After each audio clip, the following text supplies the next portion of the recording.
Brett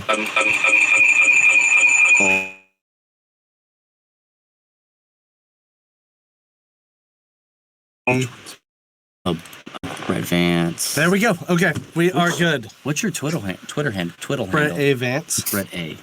On Twitter? Yep, Brett A. Vance. Yeah, he's that guy. Sorry about that, everyone. I had temporarily deafened myself on Discord, which prevented my computer from receiving the audio. We good? We're good.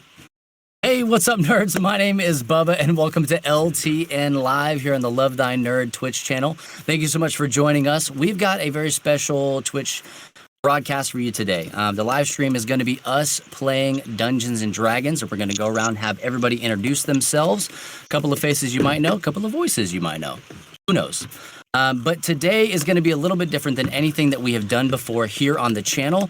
What we're doing is a charity stream for Brett and Stephanie Vance. They are trying to adopt a baby, and it is expensive. So we have got special links. We're doing giveaways. We've got a lot of great things to help you guys get involved. So do us a favor. Share this stream out. This has nothing to do with sharing Love Thy Nerd or anything like that. Do this for Brett, do this for our friend, so that he can get in and get the little blessing that he has been looking for so long. A little ladder lass. We'll see. Kids are kind of a dice roll. That's a D&D pun. But hey, this is going to be a little bit different than anything that we've done here on Love Thy Nerd before, not just because we're playing D&D, but because it is going to be probably a little bit more adult than what we normally do. We're usually a family-friendly stream, but we've got some adult beverages. Apple juice. Appy juice. Apple juice. Blame it on the apple juice. We got that here today. And you might hear a couple of words that you don't normally hear on the stream. So, hey, just roll with it. This is for a good cause. It's because we love our friends, and we hope that you have a good time. We might do more of this here on the channel. So, I'm going to kick it back over to Brett. Why don't you tell us what we're doing today, man? Thanks everyone for tuning in. I am unbelievably grateful to all of our players here as well as to LTN. Been like a family to Stephanie and I, my wife and I. Very, very generous and generously lending the channel for us to be able to do this. I had this random idea about playing D&D with a bunch of my friends, and somehow turning that into some sort of fundraiser. As Bubba said, adoption's really, really expensive. But it's something my wife and I have been, we had planned on before we even got married. We talked about this, one of the things that brought us together. Average adoption ranges from $20,000 to $50,000. And that is not a sum of money that most people can just accumulate. That's great. I don't make that much in a week. I know. It's insane. It takes me like at least like 3 weeks to come up with 50 grand. So That's exhausting. but we're working really hard to do this. We're really close to our goal. And one of the ways that we're trying to do this, I don't want you, our random viewers, to be like, hi, I'm Brett. You don't know me. Give me money. So instead, we are doing a raffle. We have an insane amount of stuff to give away. So let me pull up my list here so that we can thank all of our sponsors. You can see down on the bottom left-hand side of the screen, each and every one of our sponsors, some of which are joining us for this campaign. But big shout out, Joking Hazard has donated 2 Kickstarter exclusive red boxes of the base game of Joking Hazard, so you'll have an opportunity to win that. Jason Anarchy, he is down here from me, has graciously donated his 5 most recent games. Galactic Productions, my friend Zach McGinnis, he has donated a whole bunch of signed autographs from a lot of Power Rangers and a lot of other stuff. And I have a Funko Pop from the voice of Winnie the Pooh. So it's a Winnie the Pooh Funko Pop signed by the voice of Winnie the Pooh. I did not know that. Yes. That makes this worth it. That makes this whole thing all of it worth it. Big shout out to my friend Lar DeSouza, who painted I Meant to Have It With Me, and I left it because we're here at Chris's house. But a really, really cool Snoopy as Hellboy canvas painting. I own a company called UBIQUITY Beards, and I am giving away 2 bottles of beard oil. I am co-owner, along with my good friend Patrick, right below me, of This Little Bean of Mine Coffee Roastery. Look at him ready. And we are giving away 2 bags of our coffee. It is a very premium, very delicious coffee. Some of our friends are probably in the chat and can vouch for that. Tony Vicinda of First... I just went totally blank. Plus One EXP is donating 2 copies of his tabletop RPG, Beards and Beyond. Our good friends at Homebrew Games are donating 2 mystery metal loots, which means you're going to get mystery metal D&D dice. And then Love Thy Nerd is, what did we settle on for Love Thy Nerd donating? Who even knows? Like, I'm going to let the people from LTN, my co-founders that are here, I know that we're at least doing a D&D starter kit, which would have been helpful for all of us to have before we hopped into this. But we've got a bunch of stuff. We're doing stuff for subs, and we're also doing stuff for followers. So no matter where you fall, we've got things that we want to give you. And the way the raffle works is for every $10 donation on our GoFundMe, which a link is in the comments. For every $10 increment, you will receive an entry into the raffle. As you enter into the GoFundMe, there's a space, and you can say what you're most interested in. And if your name comes up first and that stuff happens to be there, then you can win those things. Otherwise, unfortunately, you'll get what's left, but all of it's just really, really cool stuff. So, again, that link is in there. It's bit.ly/D&D adoption. So, without any further ado, I want to thank everybody again. I will let my players introduce themselves, and then they can also go ahead and introduce their character while they're at it. And we will just start with over here with Aaron. Aaron, if you want to introduce yourself, who are you and who's your character? Hi, I'm Aaron Dismuke. I'm a voice actor for the anime dubs. You may have heard me in Full Metal Alchemist. I was Alphonse Elric way back in the day.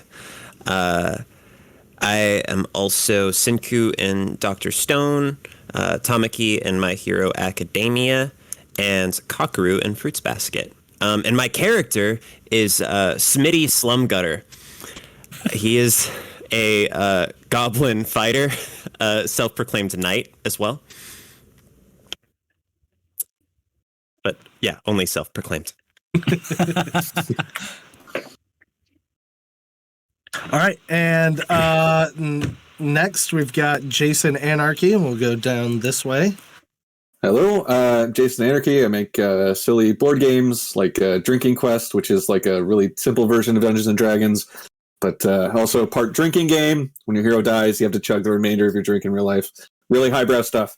And I've also made some funny webcomic games too, with some talented people.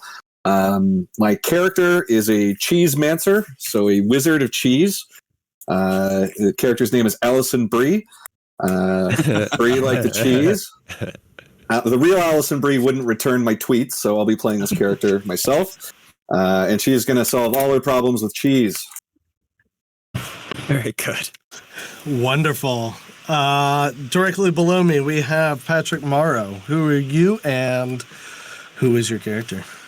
Hey, yeah, so I'm Patrick, longtime friend, Brett, back to college days, and co-founder of This Little Bean of Mine. We just go way back and like to have a lot of fun nerding out on stuff. So I play Guy, a Azamar bard, and you'll see him average human height, wearing a mask, but think the mask as like one of those Disney dad characters with the big fluffy eyebrows.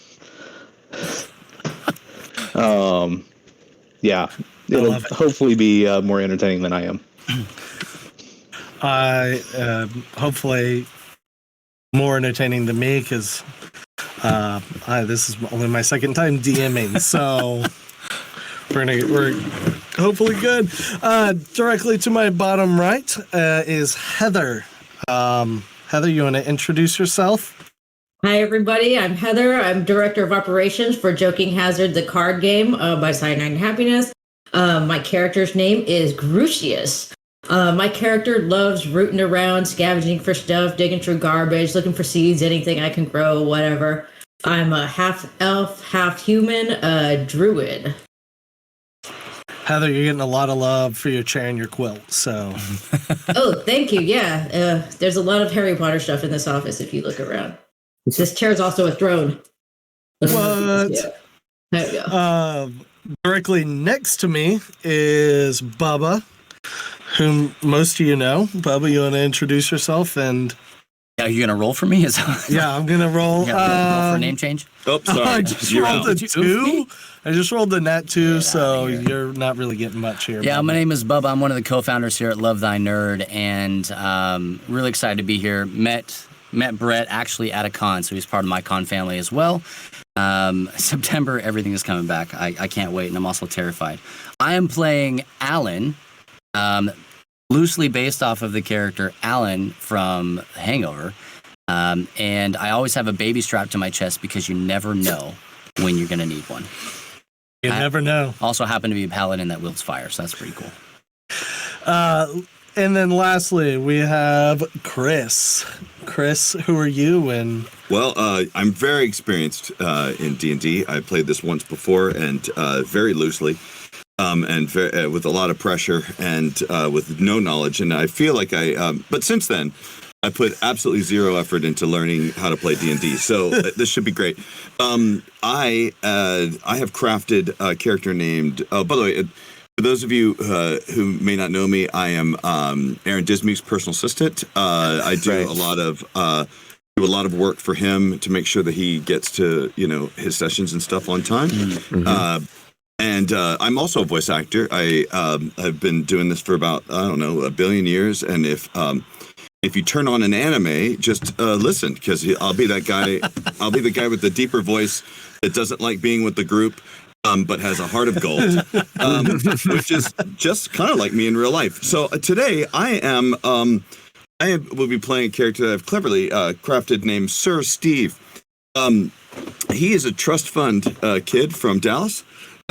He was going through and just clicking OK on the terms of and service agreement for the iTunes download that he just did for his Macintosh, and he didn't notice that there was this like weird glowing list of text that said that Apple has the right to transport you back to like a mythological location at its sole discretion. And I clicked agree. I have ended up in this world with zero knowledge of how this kind of thing works. I don't understand classes or anything. However, I have huge muscles. I am extremely handsome, and I have zero wisdom and zero intelligence. So it should be good to hang around with. I'll be extremely useful on this quest. beautiful. I can't wait. If you need to, I was hoping to incorporate it into the story, but if you need to step away for a second. Oh, it's fine. Okay. Yeah. You just let me know when. Lastly, I am Brett, and I will be the DM tonight. This is my second time DMing ever for a group of players. Aside, third time total. First time I DM'd for my parents and my brother. So I don't know that really qualifies. So second time DMing ever. My first time was Friday. So we're ready to go. Thanks everybody for tuning in. Without any further ado, we find our heroes. Just a ragtag group of people who some of them have been around together. Randomly, they have bumped into this character, Sir Steve, that they've affectionately adopted because while he seems a little dumb, he has huge muscles, which is pretty beneficial in a campaign. So our heroes have found themselves in between quests. They've managed to make it to a relatively small town I determined to do this where I'm doing literally everything's fantasy name generators. So we're rolling with it because it's more fun this way. Our heroes find themselves rolling into is this fantasy and folklore? Sorry. I thought I had a better fantasy name generator than this. Rolling into a town called Vrograg. It's a small town, really, really small, like just a small, quaint town that is mostly comprised of farmlands out in the corners with a few small shops in the middle. And those few small shops comprise, maybe 4 or 5 towns. So Vrograg, despite being such a small town, is a fairly affluent town given the size. There's a lot of trade comes through, but this is our adventurers' first time encountering this village. They find themselves walking into town. As they come into town, players, as you find yourself coming into town, you're immediately ambushed by a man and a woman, a human man and woman, with what appears to be a tiny yeti. And they come up to you with just kind of a little bit of despair in their eyes, but also hope. Just out of clarification, is it a Yeti cup, or are we talking like a small, just like hairy thing? Okay. Got it. Okay. And ambushed they're violent.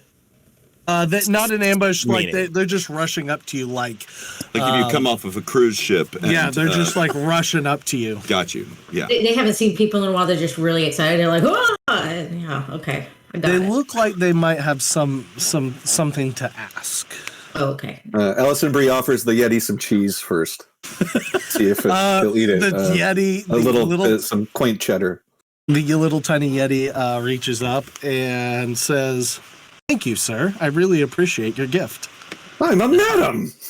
Thank you, madam. I apologize. Thank you, madam. I should be speaking like Allison Brie all night, but I won't put anyone through that. Thank you, madam. That was I really appreciate that. I lean in and compliment the Yeti on being so articulate for an inhuman. The Yeti says, "I don't know what you're talking about. I'm a small boy." Sir Steve asks, "What's going on, bro?" I'd like to ask if these people are bothering him. The adults look at Sir Steve and say, "Oh my goodness, we are so grateful that somebody has come into our town. My wife and I, we are so busy. Everyone is just busy, and we need someone to watch our child. Could you please find it in your hearts to just watch our child just for the afternoon? We have to run some errands, and then we can be back very shortly." How much money you go? Says Smitty. We don't have a ton of money, but we have a few things. We can offer a little bit of gold. It's not a lot, but we can offer 5 gold for your troubles. And then if you look down into the town, you see a very, very large pig, and you can have that pig as well. Is that pig also like a human? Like we thought the Yeti was a Yeti? Is the pig like a child running around on all fours? No. Smitty blushes a very deep, like you didn't know that goblins could blush until this moment when he sees that big pig, and he's just like, "You've got a deal." And he runs towards the pig. And then he kneels before it with like a little bit of like, I don't know, whatever food he had, whatever ration he had to offer it some food. Okay down there, Smitty. The pig graciously accepts and seems very enamored with you. The parents say, "I'm sorry, I understand our child looks like a Yeti. He really is into long hair and fur cloaks. So we're really sorry about this. But yeah, if you could just please just take care of the child for this afternoon, and then we'll be back shortly. Well, Allison Brie chimes in. We'll do it. Yeah, we seem to be in agreement. I take the fake baby out of my front pouch, my daddy kangaroo pouch. I pick up the Yeti and I put him in the front pouch. Sir Steve asks, "Can I have that other one if you're not going to use it?" Really easy to pick up girls with babies. To which Alan says, "That is a fact." Our adventurers graciously accept this campaign, this request. Well, how could we say no to Smitty? I mean, he really wants that pig. He wants that pig. Smitty at this point will attempt to mount the pig. I'd like to use speak with animals to ask the pig if he gave his consent. The pig says, "I am used to being used for travel, as a beast of burden." What are you talking my pig for? Wait, what does it say? Does it like me? Ask if it likes me. A beast of bacon, Prexum? Yes, not a beast of burden, a beast of bacon. Oh, that's too good. Our unwitting adventurers find themselves as part-time parents to this full-time child. The child is named Reginald, but he goes by pretty much what everybody wants to call him. So he says, "Yeah, you can just call me whatever you want. I'm not particularly fond of Reginald." Allison Brie goes to the child and says, "We will call you Reginald or the Yeti." He says, "Yeah, what about just Ready? Reginald Yeti? I'll take that." And your battle catchphrase can be, "Get ready." Get ready. And then as a party, we roll our eyes and we move on. "I'm good at jokes," says Allison. The parents are unbelievably grateful. They leave a small scroll, and they inform you that this scroll, once unfurled, will notify them, or will notify you when they are ready. So it's kind of a two-way communication between these scrolls, kind of like a scroll version of send message that works over indefinite length. So you'll be able to communicate with them should you need to, and they can communicate with you should they need to. And so they say that they will inform you whenever they are ready for their child back. They're very grateful. And so they look to you and they say, Reginald loves hanging out. He likes kind of exploring the hills. So if you just take him over to the hills, make sure he doesn't kill himself, and we're good. There's a lot of crags and stuff, but as long as he survives by the time we get back, we're good. Alan leans in and asks, "Does Reddy have any allergies?" and pretends to listen. Yes, he has a severe peanut allergy. He is also gluten intolerant, lactose intolerant, and fool intolerant. Ooh, shouldn't have fed him that cheese. That's our bad. Ooh, sorry. It was goat Allison's cheese. patting him on the back. Yeah. It was goat cheese, right? So We all gained experience points on that one. It was, by amazing coincidence, it was lactose-free cheese. So this Classic two-way breed. page will let you communicate with us and us communicate with you? that's correct. It's fairly limited in uses. It's good for about 10 back and forths each. So you can send us 10 messages and we can send you about 10 messages. So don't call us to tell us he stubbed his toe, but if necessary, you can let us know. I'll have to upgrade your plan. Can we sell the scroll? How much is it worth?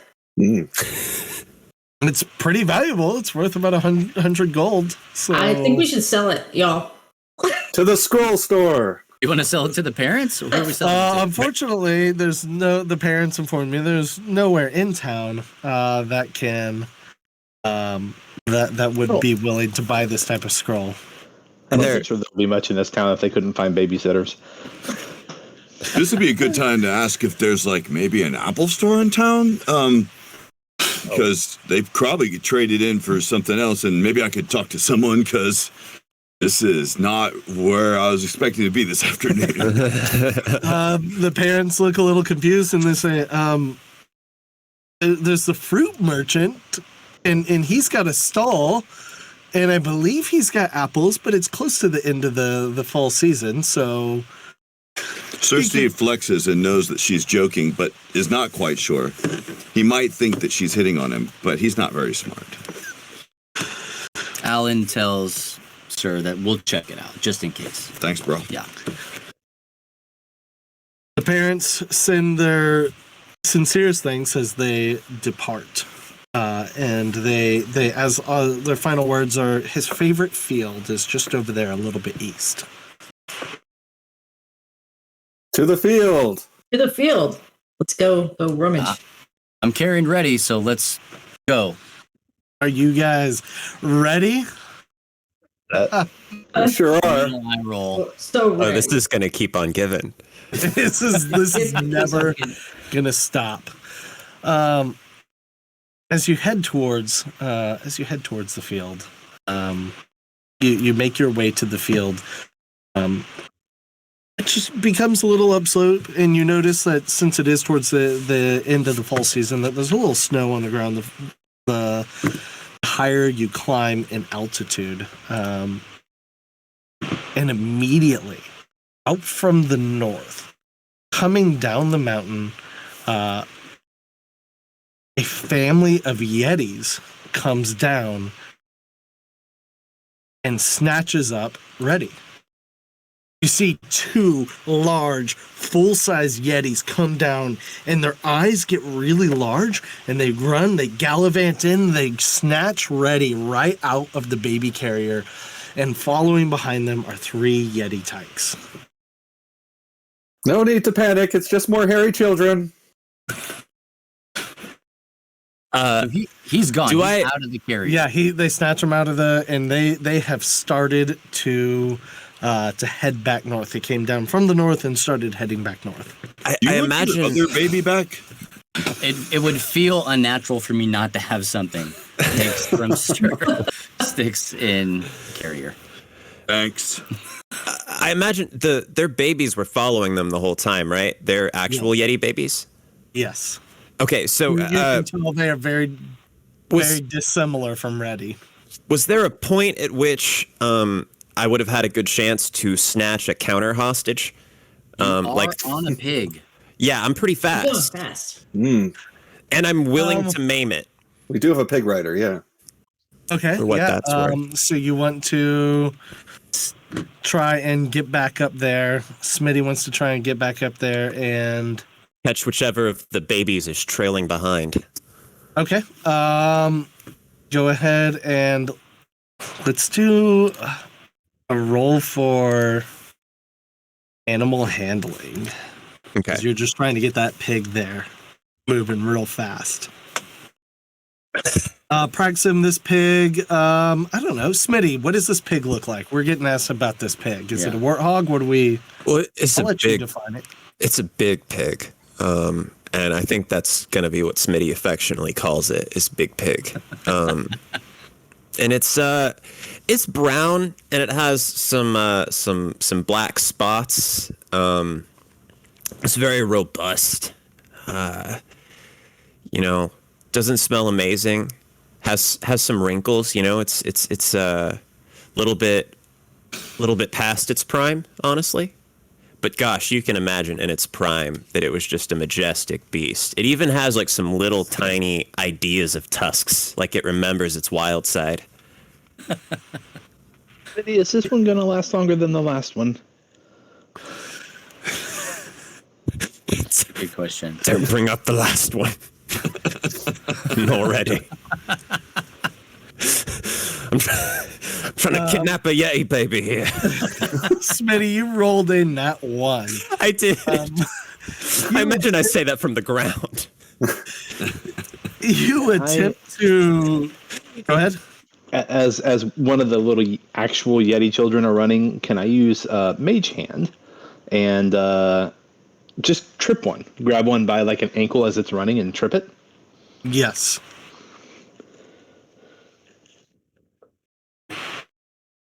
So I do that at will. Do you need me to roll anything? Is it a cantrip? Yeah. Can I combine something with his trip? Can I use ground to make the ground uneven for his trip? Yeah. Sure, go for it. We're gonna catch this. All right. Yeah, we're gonna. I want that baby. Get it. We could have gone for the adults, but instead we're just determined to have a child hostage. We lost our child hostage. We'll take another one. Well, you got to show them how it feels, you know. Yeah. It's parenting, you know. Brother, this Yeti baby had no idea what kind of day it was going to be in for. This little Yeti baby just living its little Yeti baby life, and it's just getting demolished.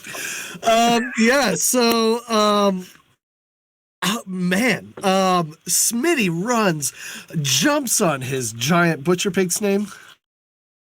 Big Pig. Big Pig jumps on Big Pig and slips over, like sliding off the hood of the General Lee, except less graceful, and falls on your face, and you take 2 HP of damage. Simultaneously, we have Guy casting Mage Hand and Grucius making the ground uneven, so the ground shifts and tumults, and simultaneously something that is unseen just grabs a hold of one of the Yeti baby's feet, and it just falls face forward. Oh. Allison, Oh, buddy. Allison runs up to it and looks around at everybody disapprovingly and says, if we're going to take child hostages, we should at least make them feel comfortable. So I give the baby Yeti an entire wheel of cheese to eat on its own out of my cheese wheel backpack. Alan screams at the parents ahead, asking if they have any allergies, just to make sure lactose isn't going to be an issue. The Yeti parents hear the ground shift. They watch their Yeti baby fall. They're oddly confused by Allison Bree's generosity after this weird attempt to harm their child. I can't prove that was us. They turn around and run back towards you. They're coming from they've made it a pretty good distance, about 150 feet. And so they're still, by the time you really notice that they're coming towards you, they're about 60 feet away. Alan looks around at the group and asks, was this a bad idea? Had to be done, I say, scraping mud off myself and attempting to remount the pig. Fair enough. BP. Phillips didn't last that long. Come on. So I hold up, I guess, one of the Yetis by Mage Hand and just loudly say, look, I think there's been a misunderstanding. You picked up our child? We gotta swap back, right? Yeti child. We take Yeti child. You try to take Yeti child. But that's not Yeti child. We can take its fur off and show you. Fur no come off. You cannot put knife Yeti child.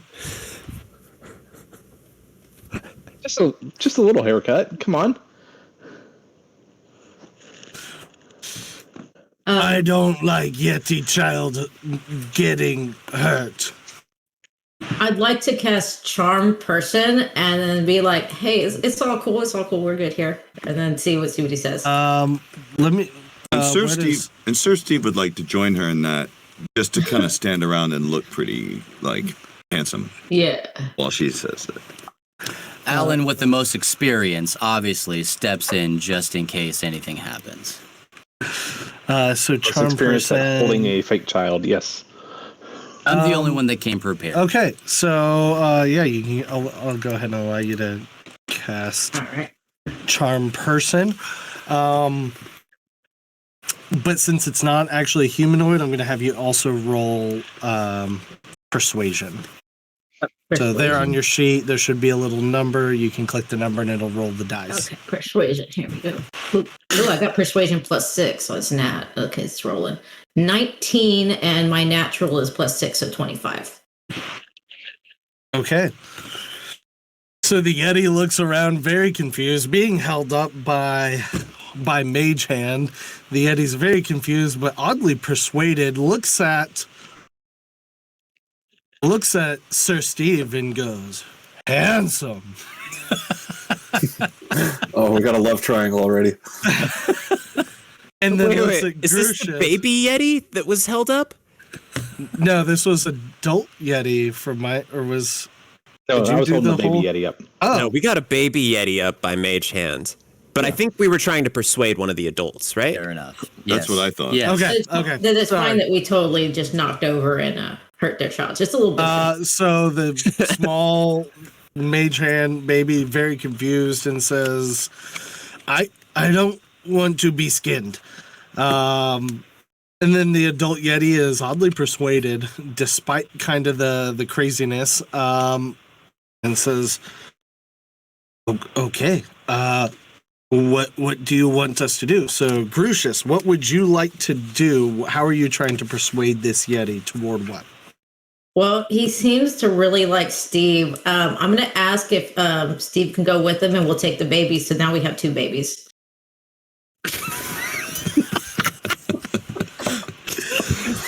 That's up to Steve.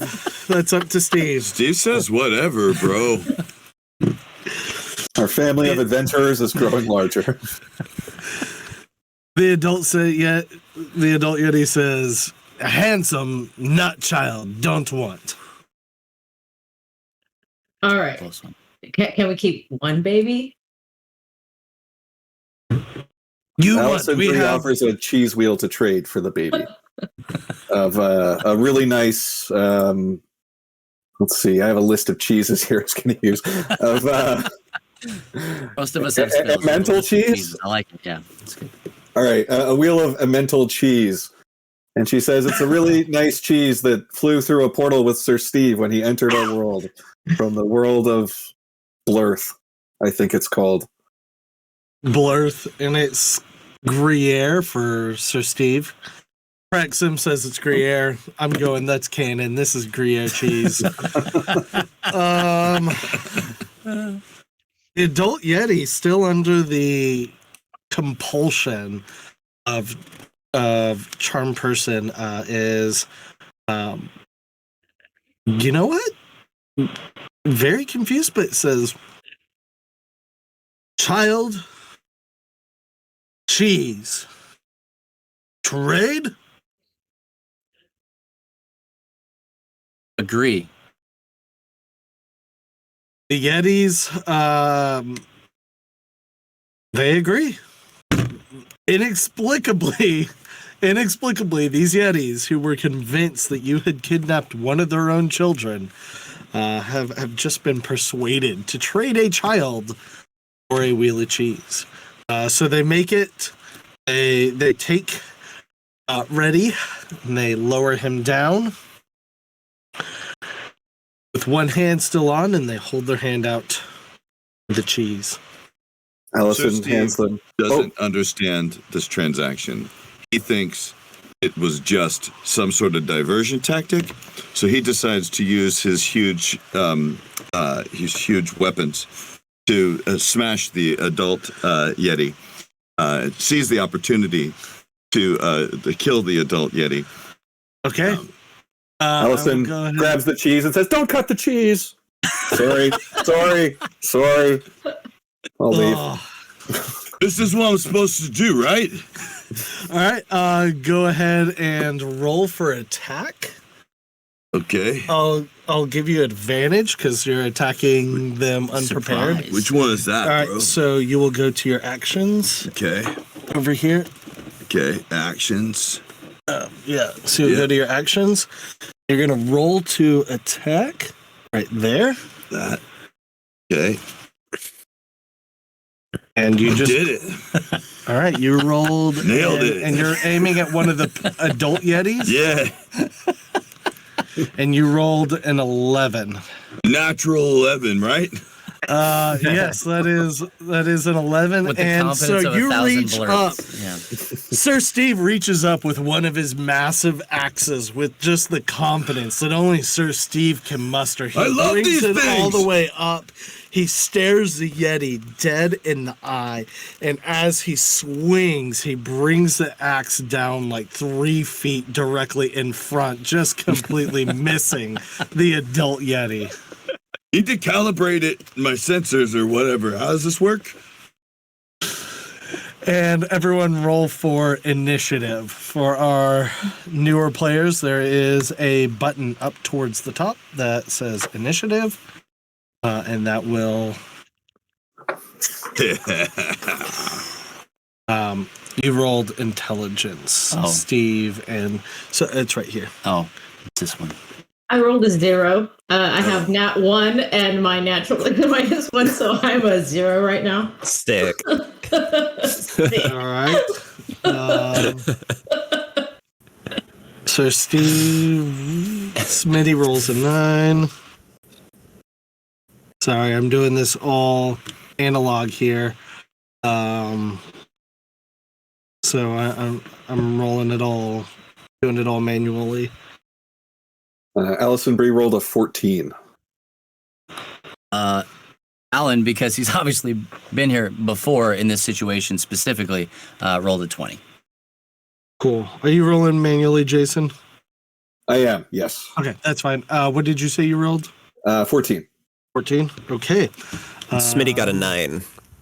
Cool. I had a 14 or I something. got I a 9 can as well. I can check everyone who's rolling in D&D Beyond. Don't feel pressured to do that. Oh, It oh, comes wait. up. It comes up in the thing in the Okay, game. good. That's Okay, cool. now I can do it next time. All right, that is pretty No, neat. it's fine. You do whatever you want to do. I want you to have fun too. I love rolling dice. I don't know. You know what I mean? I roll almost always manually. So Yeah, just practice in front of you. Get all the bad rolls out. You'll get to see this. Don't look.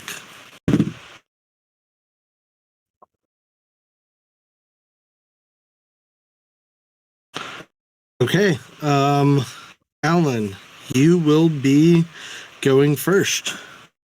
So you've got your attacks here. You've got some spells. Yeah, all that absolutely. stuff. So, Alan is standing right next to Sir Steve when it happens, because I think he sees that Sir Steve needs an extra amount of care, and that's just what's in my nature is to be a caregiver. That's why I have the baby harness at all times.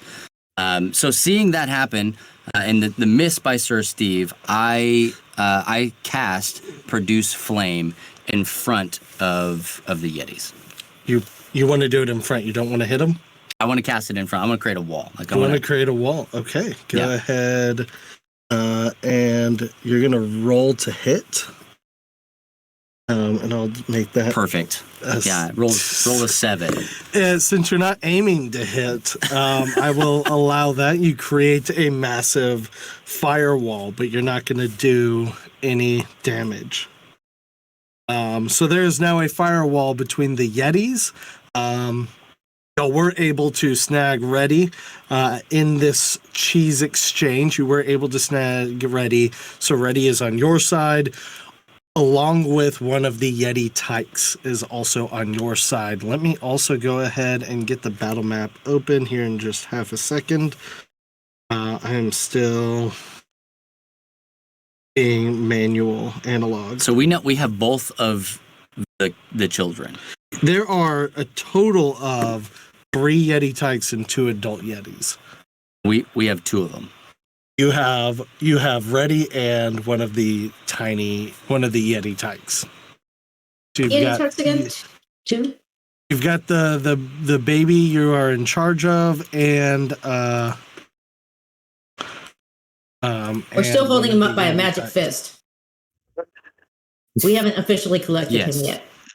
Yes. All right. And you can see here, it's not huge, but you can see here you can see you're just on a little woodland road up near a field. On the Discord and just make it big. Yeah, I'm trying to. I like that we're by the ocean. You can hear it. It is not wanting to show my cursor. All right, so yeah, so you should be able to see a little larger. So you see the fallen log up there. The Yetis are on the top. Are on the top up there. On the other side of the log, you are just on the south side of the log.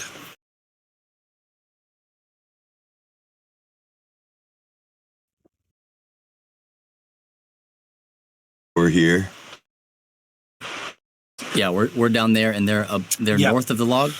Yes, they are north of the log. You are south of the log. Where did I cast the firewall? Pretty much on the log. We'll call it on the log. Okay. That was a good shot. That was good, despite your nat 2 7 roll. Okay, so the first Yeti. Unfortunately, I'm going to have to stop sharing my screen because it is not letting me use my cursor.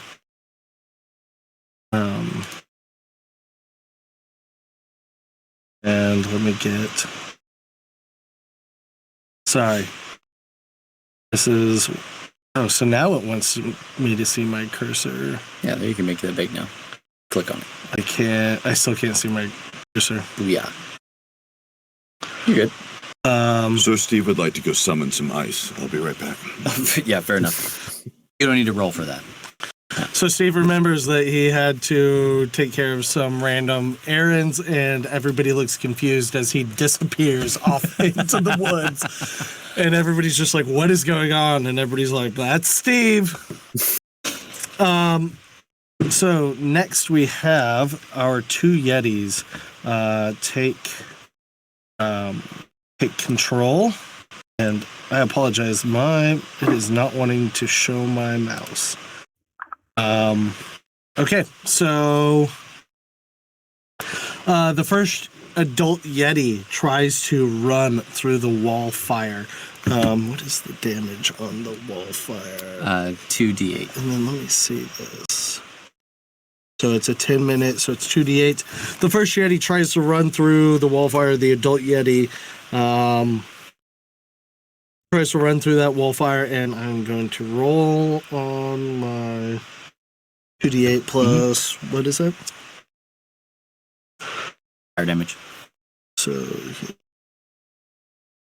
just a 2d8 total. Okay, cool. Runs through, and as that runs through, that Yeti takes a little bit of damage. It catches on fire, and it is very unhappy with that situation. It rears back in pain, frustrated and angry, and stays on the north side of the fire. And so... So it didn't come through. It did not come through. Okay. It did not come through. And so the first Yeti takes a little bit of damage. You can see that it's trying to put out like a fire on its arm. The second Yeti looks around, and it locks eyes with Guy, and executes chilling gaze.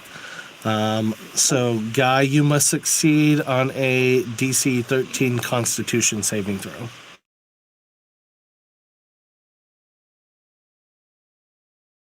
And we'll see. I fail spectacularly with a 5. Guy he gets a little goes blue in the face, and will end up taking 11 points of damage and paralyzed for 1 minute. You see Guy just freeze in place and not move. Yes. There's my cursor a little bit, kind of. I'm going to unfortunately stop sharing screen so that I can. Why will you not let me do this? So that I can actually use my mouse. Okay, what's going on? Sorry, Discord decided it will not let me use my mouse.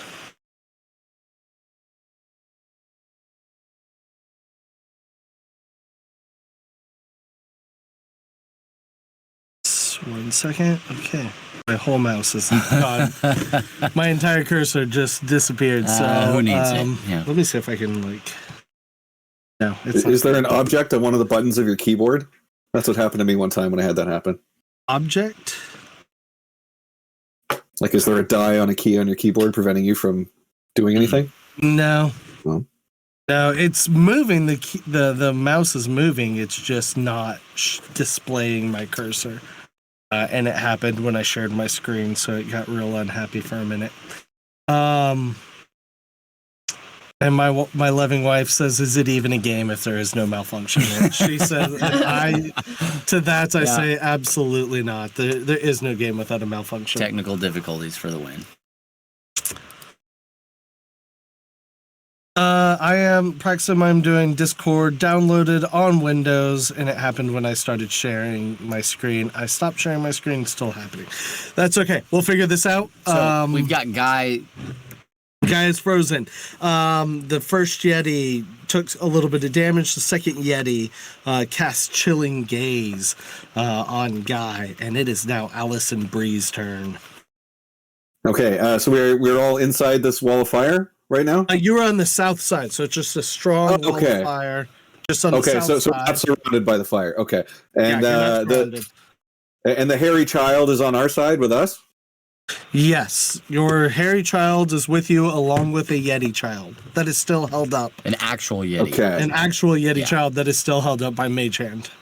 All right, Allison Bree does have sympathy for this. Mage Hand may require concentration.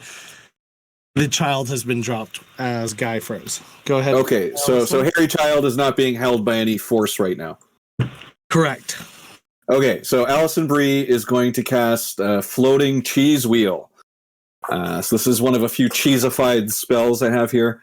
So this spell creates a circular horizontal plane of cheese wheel, 3 feet in diameter, 1 inch thick, that floats 3 feet above the ground in an unoccupied space. Oh, it's specifically 3 feet. Oh, yeah, okay, I can move that. So I pick up hairy child and I put him on this new cheese wheel. And I try and make it go as high as possible to avoid being captured by the Yetis. It can hold up to. Oh yeah, it can hold up to 500 pounds. The child isn't more than 500 pounds, is he? No, this is a human child that just happens to be exorbitantly long-haired and into hairy furs. So, so I put him on this cheese wheel and I tell him, "Don't eat this cheese," and then I send it up 20 feet into the air so the other Yetis cannot grab him. Okay, so you've put ready up 20 feet into Shot the air. the child. I like how it's not, don't fall. Well, that's a lot of cheese. If he's this is valuable cheese. This is great. Yeah, you got your priorities Steve straight. brought this in. Where is Sir Steve, by the way? Could have been a bucket of cheese. Kid would have fallen safely. No, shoot him in the air. Got it. Okay. Is that Mr. Osh? M-Rouch? Where does one buy this cheese specific spell book? You can get it on my Patreon. I'm just kidding. You get it by looking up the Dungeons and Dragons spell book and just changing words of things to cheese. I'm gonna pull up my encounter map on my iPad so that I can actually navigate these encounters a little more effectively. So the child goes up and flies high into the air. The Yeti Tykes are really nervous, and it is their turn, but they are really nervous about this situation. Really unsure about what to do, so they decide to just stare angrily at the group. And you see just this angry stare from these Yeti tykes on the other side of this firewall. And Smitty, it is your turn. And one of them is on our side of the firewall, right? Yes. Is that okay? Great. Yes. It has not been his turn yet. Yeah. So Smitty sees that little fur baby looking at him insolently, and he doesn't like that, and he gets an idea. So he's gonna dump out his backpack, and he's gonna try to pick up that little fur baby and stick it head first into the backpack, and then wear the backpack like a shield on his right arm, and then draw a sword. Go ahead and you're attempting to roll animal handling, and don't roll me in that one today. Meanwhile, Sir Steve returns back and says, "Y'all, I was right. There's only like actual apples at that store. So, like, what's going on?" And nice cosplay, bro. And Alan realizes that you returned with no eyes. No, wait. There it is. Oh my God. Hold on. Left it in the I thought he was woods. just Got gonna it. leave for Do y'all see this? This ice bucket. This is not an ice bucket Can challenge. we put the video. fire out with this? So I got a 5 on the putting the baby in the backpack. Oh man, we are. How does that do? We're a couple. Hey Bubba, we're a couple dabs behind. We need to dab. People have been redeeming things. 3 dabs. So everybody in the stream, we've got like a lot of redeemables and stuff like that on our channel. So if you guys don't mind, dab on 3, okay? In any direction you choose. Everybody ready? 1, 2, 3. Dab. Oh, There it is. Perfect. okay. That's one of the Sir redeemables. Steve lagged in the dab, but it Yep. happened. Yeah. I just got back. Okay. Okay. What was your animal handling? I apologize. Oh, that was a hot 5. Hot vibe. Natural 2. All right, so you roll, you grab this child, you somehow manhandle it into this backpack. Through the backpack, it bites you, and you take 5 HP of damage. But you got it in the backpack. It's in the bag though, Nice. right? It's Nice. in the bag. It's important. Oh, I'll take that. Man, it's got sharp teeth. He's Yeah, taking a lot of intentional damage, and I appreciate that about his character. And Guy, it is Actual Yeti baby, your right? turn. Yes. Nice. And Guy, it is your turn. So I get to do nothing and then roll another saving throw at the end of my turn, right? Yes. Okay. Constitution, right? Yes.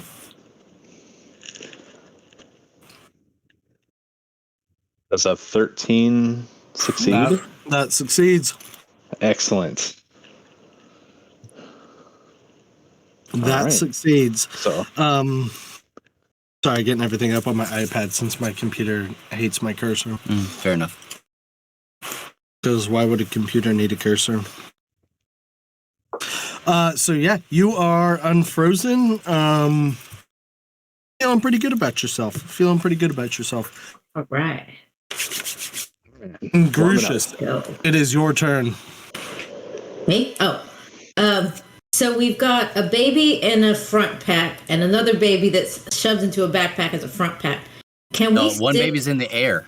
Oh, one baby's floating. floating One cheese baby wheel. on a floating cheese wheel. Oh, on a and one floating baby cheese in a wheel. backpack. So that baby's is it safe. an ascent or descent? Do we know? It's stationary about 20 feet in the air. Okay. So, yeah, that's where And I Yeti is, told him right? to eat it, so he'll be okay. That's Yeah, the- ready Yes. is the one that's hovering. Oh, okay, so then we have the Yeti baby, the real Yeti baby. Oh, it's called Yeti B. Can I strap the backpack with the half in, half out Yeti to the to Big Pig? And then I'd like to have a talk to animals, have a sidebar with him. Okay. Go ahead and roll for animal handling for the attempt to move that backpack Yeti. Okay. Animal handling. think this is the most chaotic battle I've ever been in. Is this how you plan this going, Mr. GM there? That's what I was hoping for. All right, there you go. Just like we planned it. I got an 11, and I have a +6 bonus on my character. It's a 17. You rolled a 17. All right, you go ahead and you are able to get that that bag over there on Big Pig, and you can cast talk to animals as your main action. I'll let you use your removing the Yeti backpack as your movement. And then as your action, you can use, All right. you can cast the speak to animals. Also, Praxum, I am using Chris's D20, and the 20 says yeet. So, Thank you. so yeah, that's a good yeet on cheese ball instead of fireball. Yeah, yeet. All right, I'm gonna tell Big Pig to just start running south. I'm gonna tell him there's an Apple store that way, and just get going and go as fast and as far as he can. And Whoa, wait. we'll see what happens. There's an Apple store? Big Big double checks with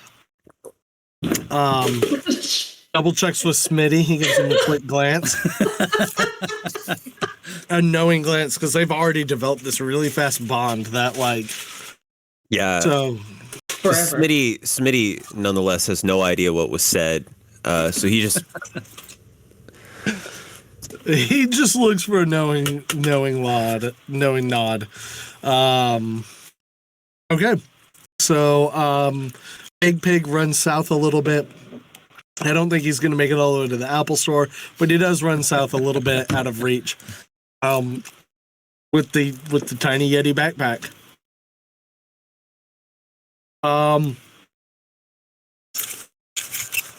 And it is the turn of the little tyke, Yeti tyke in the backpack. And he casually climbs out of the backpack and runs back north. Oh, we didn't tie the backpack. We didn't latch it. Didn't zip it shut. It won't happen again. I can promise you that. Like, we've got our Yeti. Let's just get out of here. Like, what's the deal? We're just right? We're just babysitting. Why are we beating up Yetis all day? Let's just go back to town, see if I can charge my iPad, and I'll get out of here. I'll flee. I'll vote flee with our babies. Alan reminds the group That you Reddy- just set a freaking fire in front of us? Nice job, bro. Hey, I did that to protect you. I'm looking out for you. Reminds Sir Steve, who was away at the moment, that Reddy is actually hovering 20 feet above a wheel of cheese right now. I don't care. I'm sitting right here, not hovering at all. Would rather get out of here instead of be chased after by these Yetis. Allison Brie votes to flee because she would feel bad if we murdered the Yeti's parents. in the cheese wheel move. Can I take a turn? It will be your turn in a second. We're gonna take a vote, and it'll still be your turn before we exit combat. So what's the party doing? Take a vote. Vote. You know, I feel like in the throes of combat, you just vote with your feet. Yeah, that's Okay, so what put we're- That's the realistic route, put right? 2 feet in the air.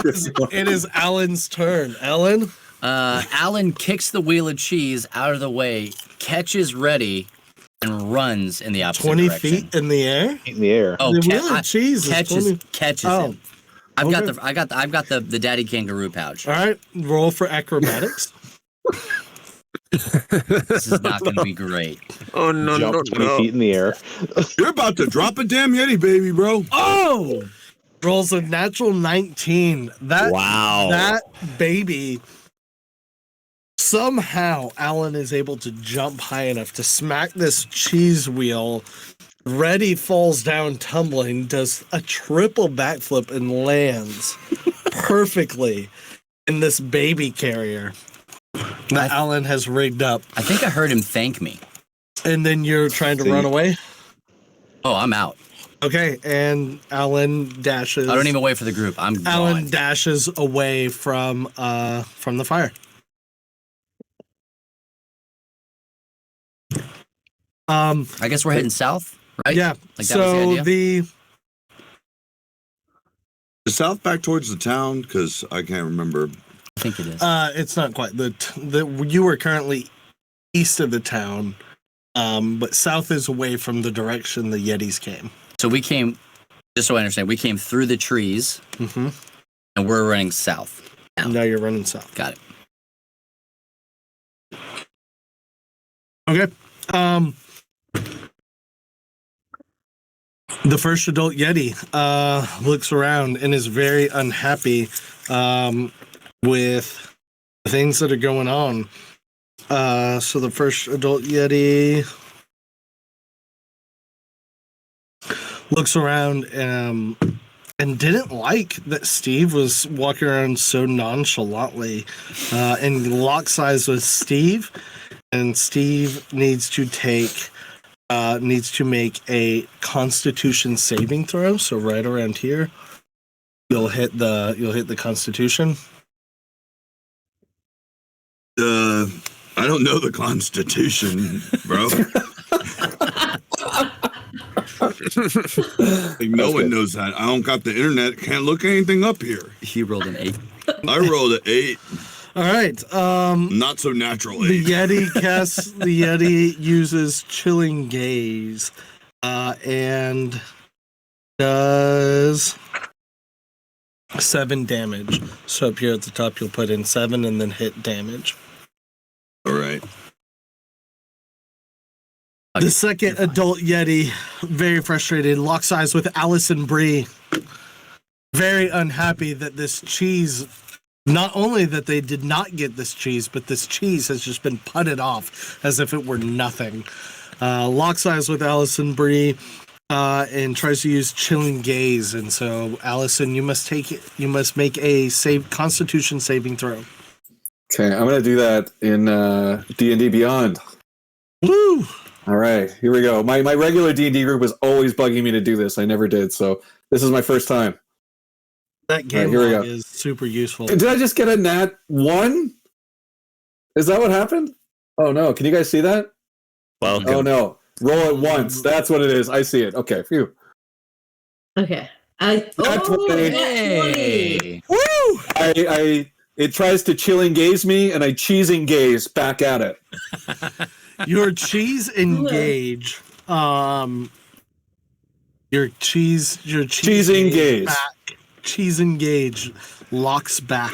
The Yeti sits for a second. The adult Yeti sits for a second and breaks its contact with you and is able to kind of recover, but is very, very angry and very confused. He doesn't like turn into cheese or anything. Nope. He Okay. was That's able fair. to. I understand. He was able to save himself from that situation. So real quick, Kyle Matthews in the chat asks, what do we need to do to make Chris say something in one of his voices? Whew. I don't know, Chris. I think the obvious answer is make a donation to Brett's Bitly link.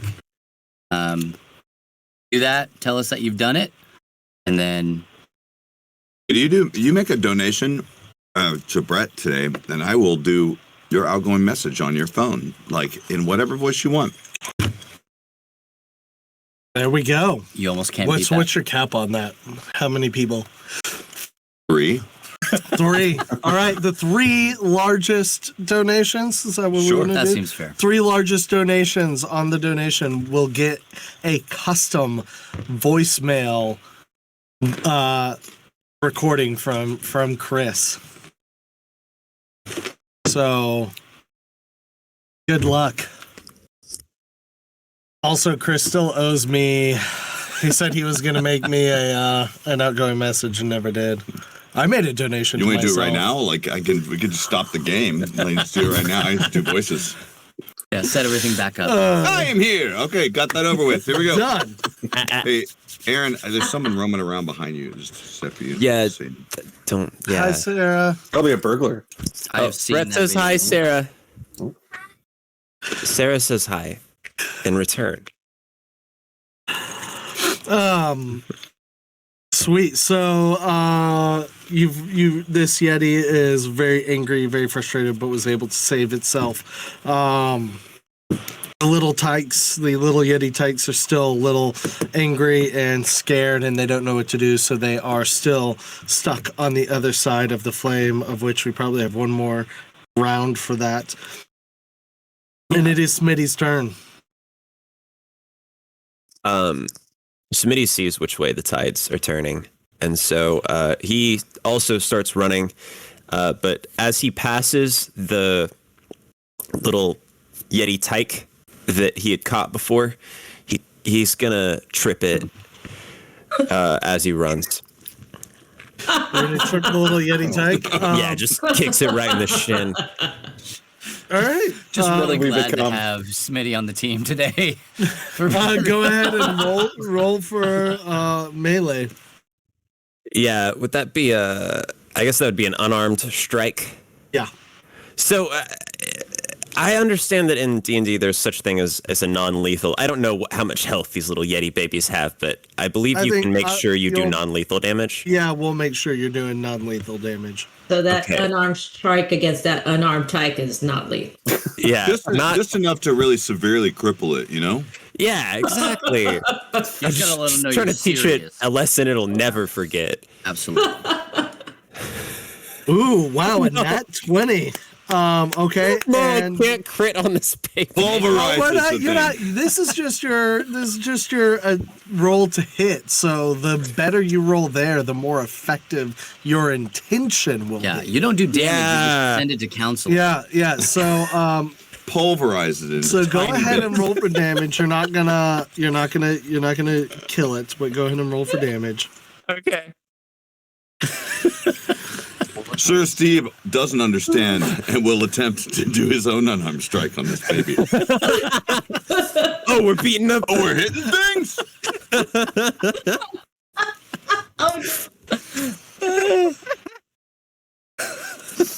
Yeah, it looks like I did 3 damage. Awesome. That's perfect. You see this little Yeti tyke running back towards you. You're running back away from it because you see the tides turning.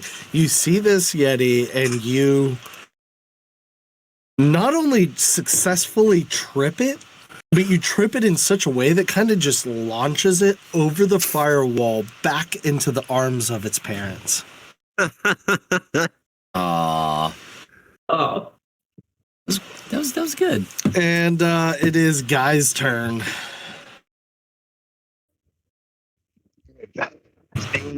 Seeing the actual Yeti baby make it over the firewall back to the other Yetis, and all of us relatively unscathed, I'm going to call across to the Yetis and ask, I've always heard your Yeti's favorite pasta is spaghetti. And cast Tasha's hideous laughter. Ready to yell. Got it. I love it. That's classic. What is hideous laughter? Okay, how do we what is You hideous need laughter a do? wisdom saving throw, DC 15. Against one of the adult Yetis? Yeah, roll for dad joke. Roll for dad joke. Which saving throw, sorry? X? Wisdom. Wisdom. Yeah, no. They say spaghetti good.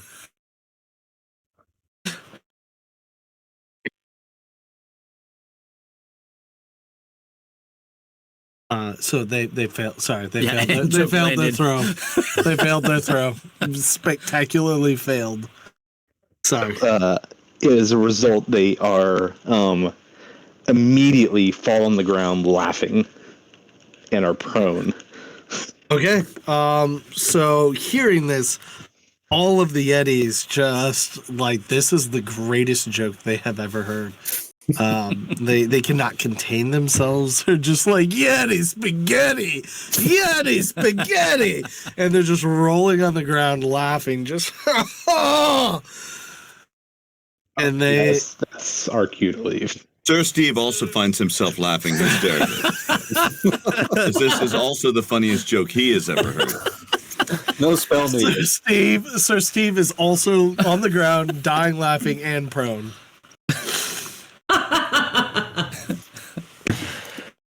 We leave That one him, might have or backfired. do we need to take him with us? Can we throw him on the cheese wheel? Sure. It's still floating in the air.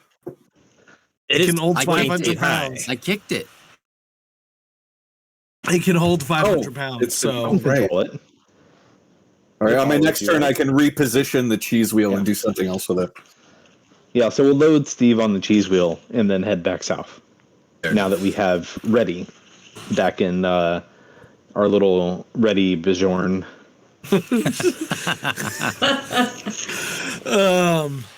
awesome. That is end combat. Congratulations, everybody, on your first successful combat encounter. You successfully floated a child on a wheel of cheese, somehow told a dad joke both so good and so bad that it completely saved you. And you tried to send a Yeti tyke away while forgetting that it was never tied down and also an autonomous creature that could get out of a backpack. Hey, big shout out to Steve on that one. Congratulations. For kicking us off, getting us going. We'll take a back up. we can take a quick 30-second bathroom break for everyone if need be, and do some quick announcements. Bubba, do you have any announcements? Or No, I just want to say thank you, everybody, for hanging out and being a part of this live stream. Don't forget to get in there and make sure that your hashtag or exclamation point DND adoption. So if one of our mods could put that in there, that would be fantastic. it's on the Bitly, or there's the Bitly's in the. Yeah, so The the chats. exclamation point is the Oh, command. y'all yeah, did a one of our mods command? made a command for it. So, Oh my gosh! so You one of the guys are mods go ahead and incredible. spam that again so that we have that out there. Or anybody, really, exclamation point D&D command.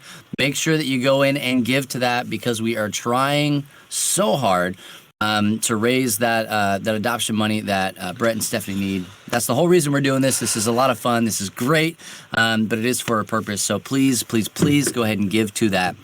And we have said, in case you're coming in late, that the top 3 donations are going to get an outbound message from Chris in the voice that they're choosing. Probably not whatever they want. Oh yeah, whatever they want. Anything? Seriously, yeah, anything. Seriously, Anything. yeah, you name it. Wow. Okay. For those of you who don't know, Chris does the voice of Barney in Barney and Friends. Yeah, So, I love you. You love me, bro. bro.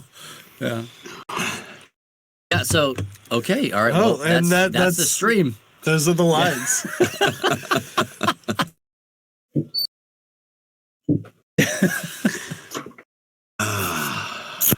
Didn't even need to roll for it. And if you're hearing this and deciding that you want to donate more, they are cumulative. I will not take your individual donation. If you're like, I really want that outbound message, we will make that cumulative. Your total amount will count towards that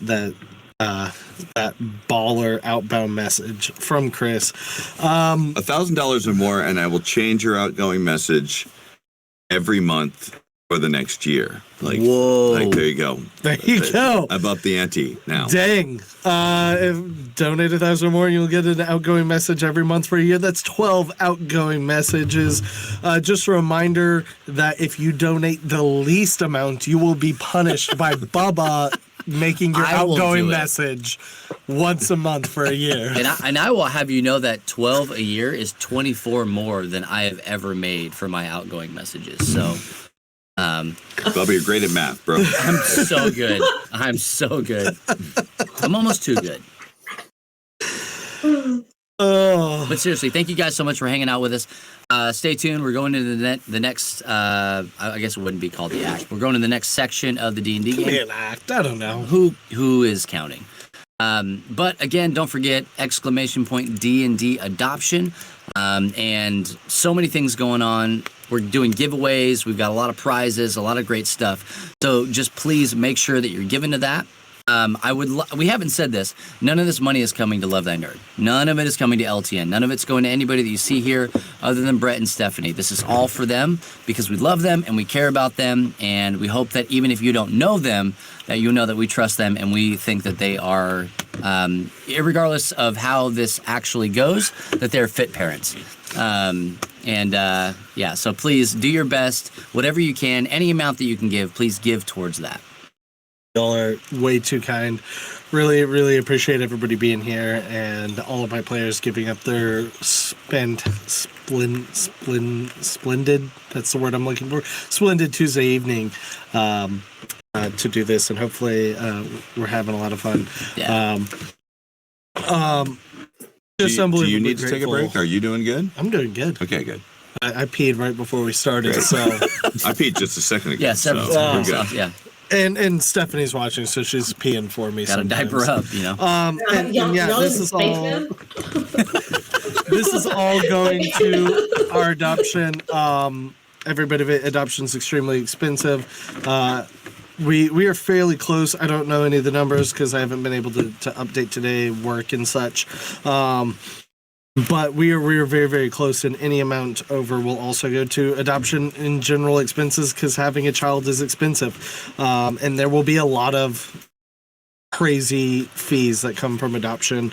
There's somewhere in the chat they're talking about how expensive it is. It is insanely expensive.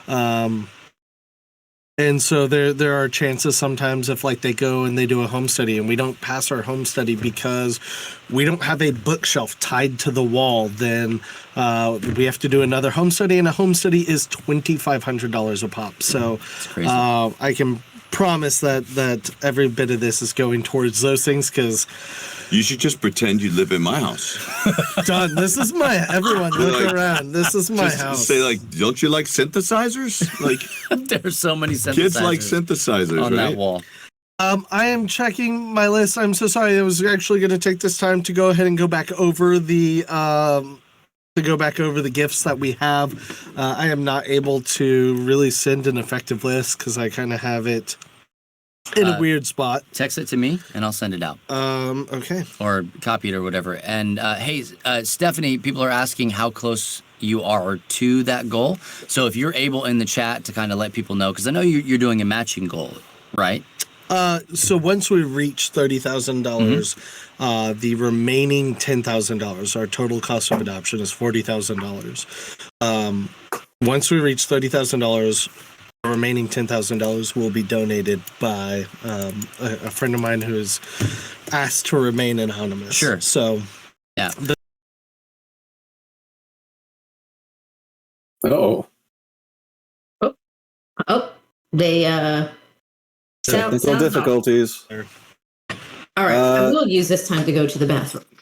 I am not a spaceman like Bezos. Now, this might be a good time to show off that giant beer again. That kind of, yeah. I didn't want to interrupt that heartwarming thing before, but that is a big beer. Wow. Man. it is a full, liter? Yeah, it's all apple juice though. I hear you now. Oh, that big apple juice, of course. I like drinking lots of apple juice too. Sparkling apple juice, yeah. This is from the sparkling apple juice region of France, right here. Absolutely, Yes. Same. I just sent you the list. I'll go ahead and while we're trying to get the list of prizes sent over to everyone, I will also read them out. Again, thank you to everyone, to all of our sponsors. Stephanie just posted in. We are $1,319 away from our $30,000 goal, which is then our friend will contribute the remaining $10,000. Huge thanks to our sponsors, many of which are right here with us. Joking Hazard has graciously donated 2 Kickstarter exclusive red boxes of the Joking Hazard base game. You cannot buy these. They're not available anywhere else. This is the only way you can get them. Jason Anarchy, here to my side, has graciously donated 1 of each of his 5 newest games. We have a bunch of signed photo prints from Galactic Productions, many different Power Rangers, and ranging from the original Power Rangers cast all the way up to just a bunch of the newer ones. And then we have, and also from Galactic Productions, a Winnie the Pooh Funko Pop signed by the voice of Winnie the Pooh. Just hugely cool. My good friend Lar DeSouza painted this really awesome Snoopy as Hellboy on a canvas painting, and that is up for grabs. I own Ubiquity Beards, and so I am contributing 2 bottles of beard oil. I am also co-owner of This Little Beat of Mine Coffee Roasters, along with Patrick directly below me, and we are donating another 2 bags of coffee, 2 12-ounce bags.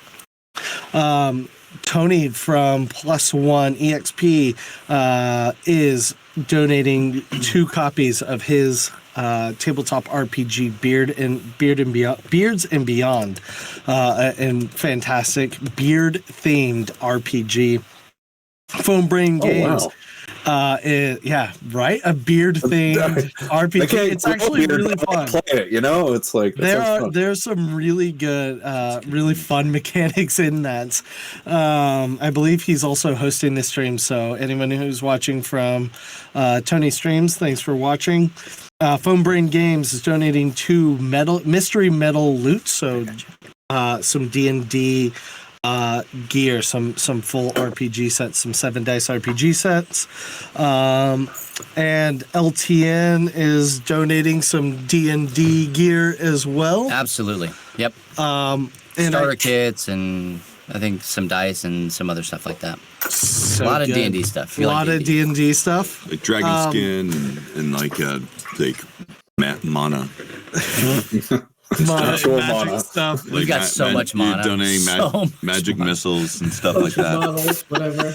I also just received a text from my good friend Eric Badger. I love you, Eric. That he will, to the next 3 people who donate $100 or more. So as of this point, 8:43 p.m., the next 3 people who donate $100 or more, he will send you a hand-carved magic wand. Wow. I'm about to donate for a magic wand for my I'm in. Donate to this. I'm in. bit.ly/DND adoption. bit.ly/DND adoption. Okay, hold on.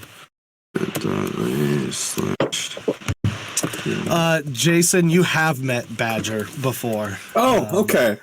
I thought I did. Okay, yeah. I think we were playtesting something. We're in a tabletop cafe. You will know him by being the single kindest human being in any given room. I remember him being a really nice guy. Was he giving out maple syrup that day? Yes. He's from Vermont. Maple syrup. He's from Vermont, so he can't go anywhere without maple syrup. I think it's Badger. Is that law? I'm not sure if it's law or not, but I'm fairly certain it's pretty close. Oh, you don't want to get a ticket. So. And the what is it? The maple flavored meeple candy. Maple flavored meeple candy. Badger also, I'm just gonna give a quick shout out. Badger also makes these incredible meeples. If you ever at a convention and you see the meeple machine, he makes the meeples inside of there. So really cool stuff. Badger, that wand is mine. Maple flavored meeple candy is like a perfect band name, by the way. That's mine. I call Yeah, it. that's fun to say. Maple flavored meeple candy. Right? It's either a band or an album. It's one of the other. You can decide. Jason, like a ska band. Yeah. It's definitely a ska band. Can you clear this up, Jason? Kyle Also the Matthews title in the track. chat says it's law to carry around maple syrup if you're Canadian. As a Canadian, can you clear this up for us? Yeah, and it absolutely is. I have a permit to conceal carry it, and it's very awkward crossing the border sometimes. So that's why I can't be nice like our friend Eric Badger and just give it out all the time. It's for all kinds of weird legal reasons. So yeah. Is it like firearms in the States where it's harder to get the concealed carry syrup than it is to openly carry the syrup or drench yourself in it before going out? Yeah, like I can carry like the equivalent of a huge maple syrup shotgun, but I can't bring like a small maple syrup with me. It's got to be really obvious that I'm lugging it around. Yeah, people need to know what you're about. You can't Draconian laws up here. It's ridiculous. Jeez. They need to know that you're about those shotguns and maple syrup. Just shotgun it, just. Maple syrup. So anyways, is another I started Sabat. blasting. It's not really the maple syrup. It's the part that it's like when you can add all these different dispensers to the maple syrup container to make it a lot more powerful. Like, that's the biggest part. The bacon bits in it. Yeah. Oh man, I want some bacon bits maple syrup. So I just won me a wand. So like, Yeah, Badger. One gone. Badger feel Chris it's has that. claimed himself a wand, and Heather has claimed herself I a have wand. I'll claimed double myself a check. wand. Yeah, and looks like I have to do Heather's outgoing message for a year now. It looks like too. And your own outgoing No, I guess I message. changed mine every Take your own Only one message. left, guys. Only one. It's Heather and Chris are getting Chris's outgoing message. It doesn't have to be a voicemail if you just want Chris saying something stupid. He has to practice, though. I've never heard him say something stupid before, but he has to practice. If you donate over $2,000, I will come to your house party and burn down your kitchen. How about that? And try What a to story make it'll be. flaming Last time we banana only pudding. tried. And it was an attempt. It was. Hey, we did not It's almost burn it down. look, it's not fair. I just sometimes say things jokingly. If you show up with the ingredients to blow up somebody's kitchen, it might that was not my fault. I just suggested it. Someone else. Look, brought if it. someone shows up at someone else's house with Everclear with the intent of burning banana pudding Yeah. to see if it flambees, I was just trying to get the banana pudding from the That's house to nobody's be, fault. to No. go. No, Like no, I no. just wanted more people to eat it. That's I thought nobody's if it was fault on if that fire starts. Anyway, not my fault that Heather has friends who has easy access to Everclear, like literally in their car or something. It was like it appeared. I thought this was like an outrageous hypothetical for the longest time. No, this is true. This is all true. You're starting to learn based that on this actual events. actually Dawns on happened me. a couple of weeks ago. Everclear. Oh, Nice. We almost no, burned we down had my whole kitchen. so. Okay, before we get back into the game, I feel like I need to clear the air. And by clear the air, it's gonna this is gonna cause more confusion than anything. Chris, we had banana pudding, and Chris was like, "Man, Okay, let me back up. We had They too had much. Heather and her husband had a house party. It was totally catered. It was amazing food. It was like Nana's or whatever, like this really delicious barbecue place. They had all this banana pudding stacked up, like this tower of banana pudding, and nobody was eating. I'm like, do you know what? You know the best way to get people to eat that banana pudding is to like set it on fire with like Everclear or whatever. Wouldn't that be funny? Ha ha ha. Like, and like 20 minutes later, one of her friends shows up. I got that Everclear you needed. And Heather and I are like, all right, let's try this. Never having burned things in the kitchen in our lives, decide like, hey, the closer I put this match to the bottle, that's the way it works, right? Like, we haven't even finished pouring it on the little banana pudding before we've already got a match to it. Suddenly the countertop is on fire. And her husband's giving me a weird look, and like it just wasn't a good scene. My two But all the banana responsible pudding was friends. gone. Everyone wanted it. It was gone. We got rid of all the banana pudding. Not a single one left that night. We're good. Worked.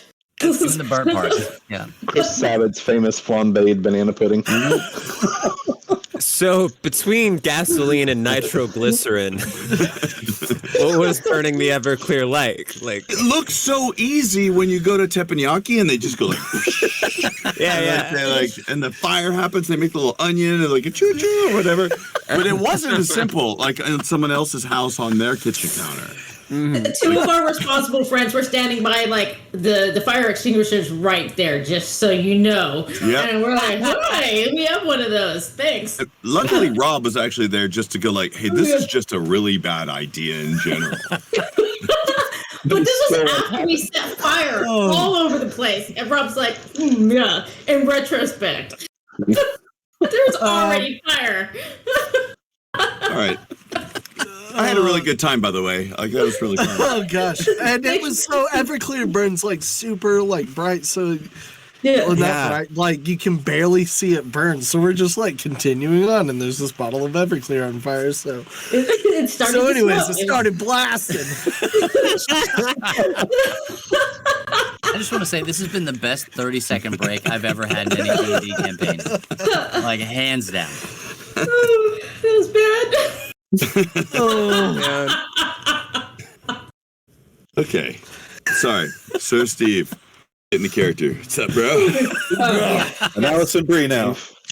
My dad needs to write a check for something, right? We join our intrepid explorers. They've just escaped the Yeti encounter. 2 adult Yetis, 3 small child Yeti tykes, and somehow we were able to successfully quarantine them off and launch a child over a firewall into the arms of the parents. I don't know how this is all going on. Yeah. Successfully happening. Our heroes have headed south to escape the Yetis in an attempt to continue protecting our child, Reginald Yeti, or Reddy, as he is affectionately called. And so they head southward.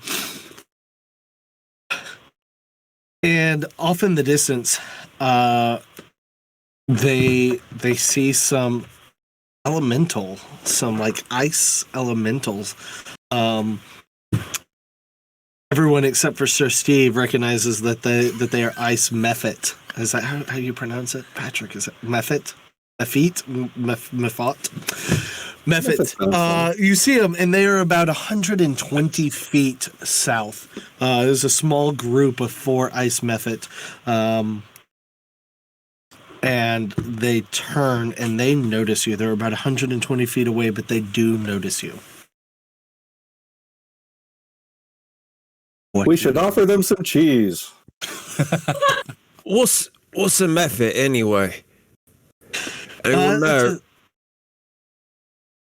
Or you mean you can tell me? If I would know, you can tell me. So they are small ice elemental creatures. They're very small. Are they generally aggressive? Yes. So you would know they're neutral evil. So they're pretty aggressive, and they are.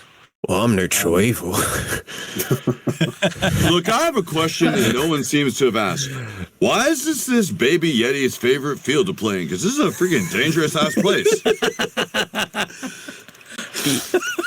Yeah, I'm starting to think I don't care what it likes to play in. Let's just take it back to town.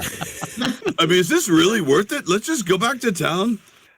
Pull up the scroll and say, like, yo, come pick up your kid. We're going somewhere. Like, don't they have, like, care.com around here?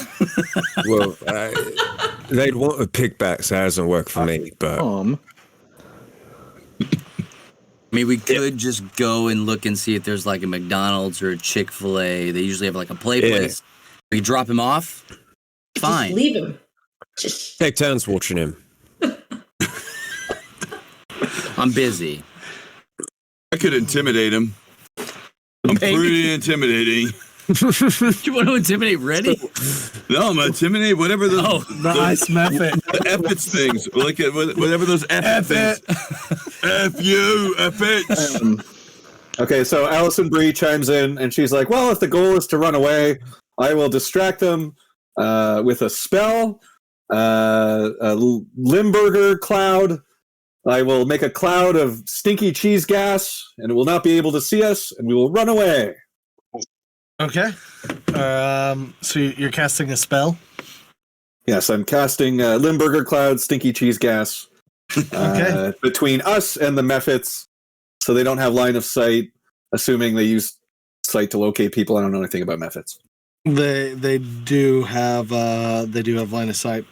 They have extra sensitive smell. Yeah, that could also repel them too. So you cast a large gas that just smells like pure stinky cheese, and everybody's very confused.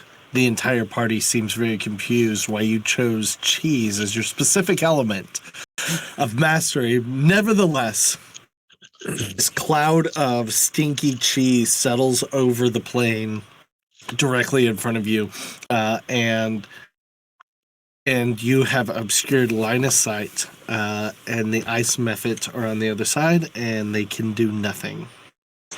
Great, now it smells like crap, and we can't see him. Great idea, Allison. Let's go back to town. Allison Bree's turning into Mary Poppins now. That's kind of like, I don't know. Just to be sure that nothing happens, Smitty's gonna go ahead and grab the kid, carefully climb onto the back of his pig, and try to ride ahead. Okay. So you take the kid from me? Yeah. Well, okay. So yeah, I'll offer. I'll be like, well, actually, it's a big pig. You want to hop on? We can ride ahead. Yeah, I feel like I need to personally protect this child, so That's I would get on alright. the pig. Secretly, I've always wanted to ride Big Pig. Big Pig is big enough for both of y'all, so. Everyone wants to ride Big Pig. I accept. Do I need to roll to accept, or can I just do that? No, you can accept as long as Smitty is allowing it. Big Pig submits to Smitty. It's all about Smitty. Can I try something here? And I cast a spell on BP. And I am going to enlarge BP. Big pig. Okay. Bigger pig. Bigger. We're going full bigger pig. Great Big Pig. BP plus. I like it. You cause a creature or object you see within range to grow larger or smaller by a. It doubles in all dimensions. Its weight is multiplied by 8. It increases in one size category from medium to large. Okay, so Big Pig, we worked out. I worked out with Aaron. So metagaming. I worked out with Aaron before the stream that Big Pig is size large, so we're going to make him a size huge. So for those of you watching who are unfamiliar with huge creatures from D&D. Huge creatures are approximately 15 feet by 15 feet. So Big Pig is indeed a behemoth of a big pig. So I think his name has suddenly just been painted on the side out of the blue as you cast in large on the side. His name changes from Big Pig to BFP.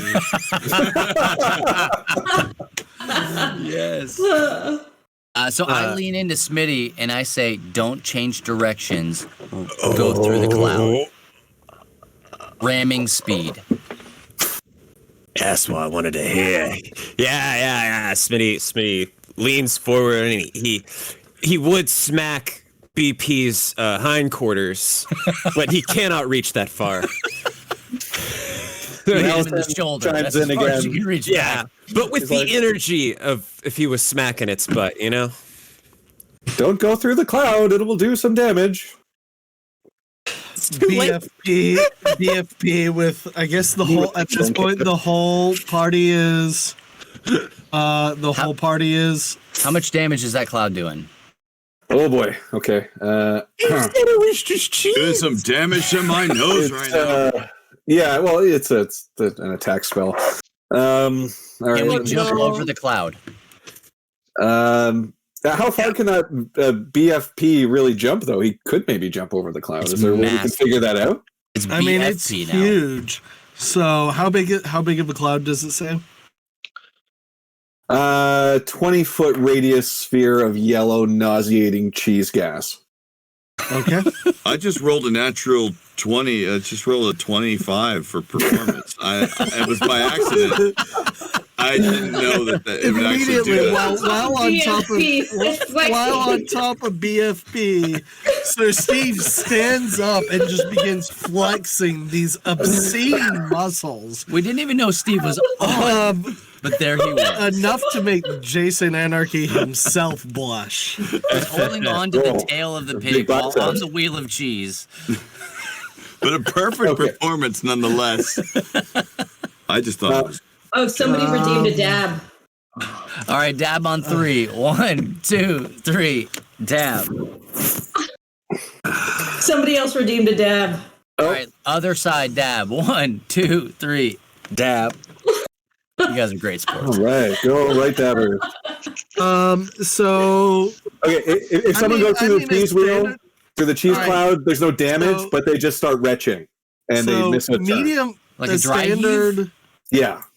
Okay. Say So that. metagaming, a standard pig has a movement speed of 30 feet, and that's a small What's its vertical? creature. So we've gone small, medium, large, huge. So we've gone from like a 5 foot by 5 foot creature to a 15 foot by 15 foot creature.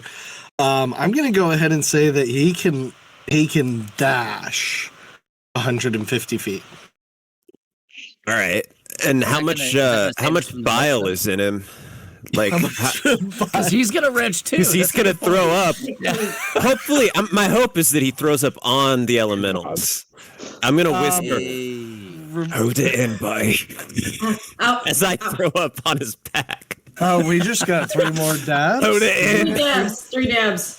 We got 3 dabs. All right, we're going to do them in succession, all right? 1, 2, Quick dabs. 1, 2, 3. All right, ready? Alternating. 2, Yeah, right, left. 1, 1, 2, 3.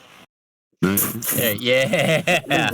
You guys have never been so cool in your entire lives. This is 3 more dabs than I've ever done in my life. This is good. Bile. So we're gonna go ahead. He's got a lot of bile. He think started wood. out with 1 gallon of bile, which has then doubled in that's size not to much. 2 gallons of bile. 2 gallons of bile is enough to spray a 15-foot cone. So acid cone or cone of Acid cone. So it's a breath weapon, and we'll say that it does 2d8 damage for anyone inside the cone. Yeah, Smitty, this was a great idea. it was your idea. I'm just saying. It's all you. Well done. I say as I watch hopefully the steaming remains of these elementals. Okay, so you have the entire party is on BFP. Smitty at the head yells in Cockney, just charge. BFP leaps over the cloud of stinky cheese gas, lands on the other side, continues driving towards the elementals, the ice mephits, and as he goes, the stench of the stinking cheese cloud just causes BFP and the entire party to just retch. Just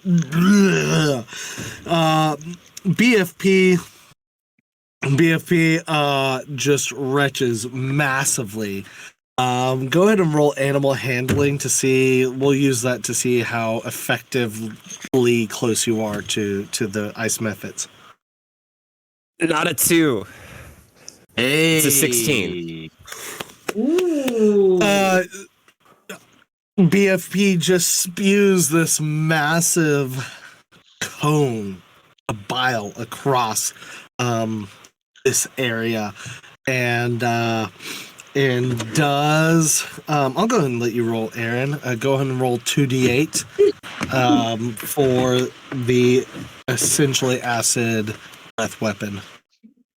I think I have to hand the roll off to you just because I don't know how to do it on this site. Oh, it's on the Apologies. bottom left. There's a little D20 symbol. You click that, and that'll I let you see manually. it. And then you choose how many you're rolling. You don't roll a 1 right away like I thought. Okay. So yeah, that's 7 damage to these elementals. So each of the 4 ice methods take 7 damage. All 4 of them look up and they are stunned. They were very confused because they were looking at you, and then they and then the cloud rolls up, and then all of a sudden they're covered in BFP vial, and they are just kind of shaking it off of them. Simultaneously, you can tell that they are extremely wounded. Everyone roll for initiative.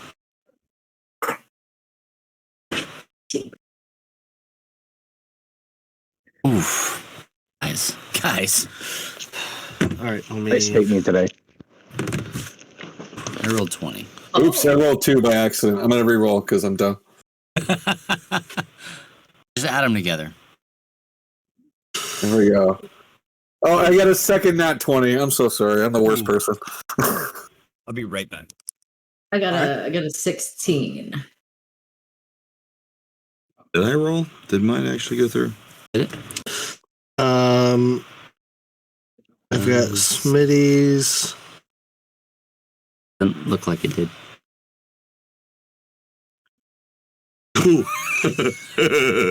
That's very fitting. You put +0 to initiative. A nat 1, bro. We're just dragging you along in that cheese wheel. He's just holding on to the tail. That's it. I don't know why you guys took on this babysitting job. Anyway, this is like the most boring thing ever. Doing like a human flag off the tail. That's it. We're just trying to get you to the Apple Store. That's like we got a side quest. That we're trying to Guys, I complete. gotta tell you a story. In the future, they have the internet, and you can look up anything you want, like literally anything. It's the best. It's the best. You guys don't have any. You don't even have a clue. You don't even have computers yet. So whatever. What do you look up? What's a It's a computer? weird ass world. What's a computer? As soon as I find a cell phone, I'm calling my dad. He's gonna pay his way out. We Do you have want that to scroll. borrow the two-way page? Yeah, we got the scroll. Hey, you know what? Well, Could your dad help? shit. I don't know. My dad has he has like a Scrolls Royce. Oh, Steven. I say we follow that So train of Steve logic. immediately takes 20 points of damage for such a... I think we all take the damage, but Rolls Royce. Everybody takes 1 HP of damage for such a bad joke. That's fair. That's reasonable. Better than we deserve. Do we Very not let him generous, try? very though? generous. Like it feels irresponsible Okay, not to let him okay. try. Actually, let's go ahead. Roll for yeah. Let's go ahead. What would he roll? We're gonna roll for what's a good roll? Arcana, maybe? Not for a Okay. joke. Persuasion. Oh, a joke? Is it a joke? Like it's not a joke to Performance. him. Performance. He's trying jokes to are call his performance. dad. Performance. Yeah. All right, bro. Here we go. Dear Dad, stuck in crazy ass world. They have 19. Everybody is oddly bolstered. Everybody is all oddly bolstered by this situation and receives 2 HP of health. yes. Good. Hey. Everybody feels slightly better about themselves and nobody knows why. For the life of them, they all look around. You look at each other and just roll your eyes, but feel slightly better about yourself. Smitty, that one's for you, bud. You needed that help. We got you too bad. The Yeah, entire party finds themselves on top of BFP. And Allison Bree is able to take a look at the ice methods and goes first. Well, I think we need more cloud. No. Let's see. What's a different thing we can do here? I'll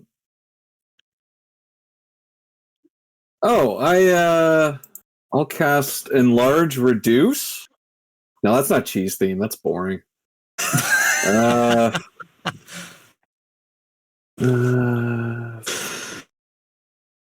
have canned cheese? You have like spray cheese? Yeah, I'll cast first level spell Baby Bell. Up to 10 small, round, wax-covered cheese wheels appear in your hand, are infused with magic for the duration. Creature can use its action to eat 1 cheese. Eating a tree. Oh no, they restore hit points. Whatever. I'm gonna do them. If you guys suffer any hit points, we got some cheese wheels. So 10 cheese wheels. Can you, Allison Brie, what does it look like as you expel cheese wheels into the world? It's like beautiful magic, and it's just I'm holding one cheese wheel, and then it's two, and then it's three, and then I've got a nice stack. I just start throwing them out to my fellow heroes. So let's see, do you two wanna- cheese you wanna wheels give him to each. Smitty? Two each. Okay. Okay. Oh, Smitty needs them because he took the most damage, right? All right, I throw 10 cheese wheels at Smitty that he can eat for hit points. Thanks. Smitty gains 10 HP of health. Smitty's feeling good. All right, eat some wax and all. Just goes for it. Smitty's whole wheel. wounds disappear as he chews vigorously, like a Skyrim character. Watching Smitty magically conjure this life-giving cheese, as if all cheese isn't life-giving, Alan takes his turn. Alan takes his turn. Okay, so just to kind of catch us up, we're on the other side, and all of these, what did you call them? Ice Mephit. Mephits. The Efforts have The taken Efforts. 7 points of damage out of question mark points of damage. Okay, Yes. so they're covered in vomit. Or bile. Bile. Yes. Okay, the pig didn't eat before we did all this, so he's just covered in bile. Right. All right. So in an effort to save Reddit, okay, Reddit? Ready? Ready. There it is. We got there. Reginald Yeti. I know Reddit. Reddit. That's where I get all my great jokes from. Are funny. In an effort to save what's going on with Reddy, I'm gonna cast. I'm gonna do unarmed strike. I'm gonna walk up to the biggest, baddest one there Okay. and backhand it. Ice Mephit number 1. Okay, so you're going to roll for unarmed strike. You're going to roll to see if you hit. And you roll a nat 20. Dang. Okay, so you're gonna go ahead and roll for damage. That hits. Where's that one? A nat 20 hits. The next one. Oh, this So, one. Okay. Yep. Oh, it's just 2. There's Two. no roll. So you are so confident. You swagger up in your I extreme amount pulled- of confidence, I and had a you glove take on. the ice method and you backhand it, and then front hand it. So you get a total of 2 strikes in there, and the first ice method just shatters. Describe to me the shattering of the ice method and its death. So I actually was wearing a glove. I didn't actually hit him with my hand Oh, because I okay. can't be bothered by that. I take the glove off one finger at a time, and then I backhand him and front hand him, and all that goes away is just his mouth. Just, The rest of him is left standing. It's just his mouth. and then he collapses. Then he collapses. Okay. Ice method number 1 is dead. Grucius, it is your turn. Oh, cool. Since it worked so well the first time, I'm going to turn myself into a pig using druid crap and attempt to vomit on the vomit on the ice. I love it. As a small pig, you get 1d8 of damage. Go ahead and roll to hit. We'll do a custom roll. Just roll a d20 and Roll a d20. Okay. and add your what's your proficiency? In self-induced vomit. Well, I do have animal handling, and if I have Okay, animal, then Yeah. as we'll call it animal handling. So add your animal handling modifier to your d20 roll. all right, here we go. Animal bile handling. Oh wait, I rolled too many. Hold on, how do I undo? Oop, clear. Undo. Undo. Where's undo? Get out of here. There we go. There we go. You can What's it? also just click animal handling, and it'll. Oh, yeah, that's roll for way you. easier. Yeah, there, roll for me. Roll it. There we go. 12 plus 6, 18. That hits. Go ahead and roll 1d8 for damage. You'll have to do a manual roll for that. Whoa. Oh, wait, how do I undo this? How do I clear? Oh, clear. Okay.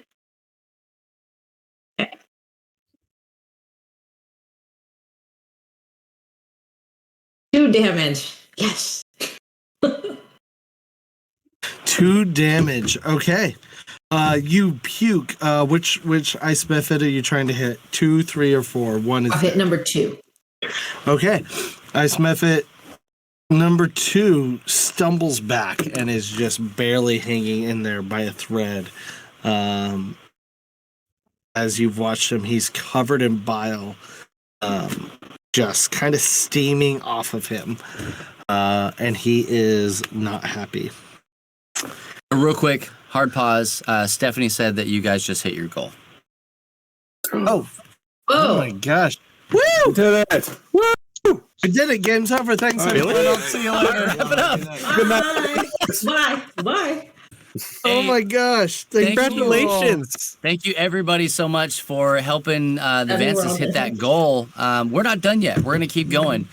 Kids are awesome. expensive. I can promise you that. So we're going to keep going. We're going to keep playing. Keep being generous. Keep giving to this. This is an important cause. But just wanted to let you know that Steph said that in the Thank you for letting me know. chat. Oh my gosh. Awesome. Way to go. Thank you all so much for your unbelievable generosity. And I'm very grateful that I've got a group of friends that I can literally just be dumb with and somehow turn that into a fundraiser. And I'm thankful for everyone watching and all my friends here participating. Thank you all so much. Here's to y'all. Dilly dilly. Cheers. Dilly Cheers. dilly. Cheers. Cheers. Actually, let me. Oh yeah, I almost botched the whole thing. Oh my gosh. Yeah. We had to wait for Kyle, you're amazing. All right, how about that? How about that? How about you my two are man. amazing? All right, we got to re-cheers because Bubba is out. Cheers, cheers, cheers. Cheers. To everyone Cheers out to there. y'all. And Cheers. everyone watching. Continue to be generous. Thank you so much. Thank you all. All right, let's kill some frost giants. These ice methods were just ice method number 2 is really pissed about this situation. So ice method number 2 has taken a little bit of damage, and it is their turn. Oh gosh. The first ice method, number 2, reaches up and slashes at Grucius. Very unhappy that it is covered in bile. Am I within 5 feet of Grucius? Yes. I will use my protection fighting style to try and shield Grucius, imposing disadvantage on the attack. Okay. Teamwork. And what kind of action is that? Do you... When wielding, I don't know what kind of it's a reaction.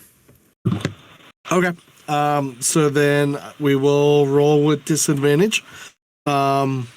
Heather, up at the top of your character sheet, there is something that says armor class. Can you tell me what that number is?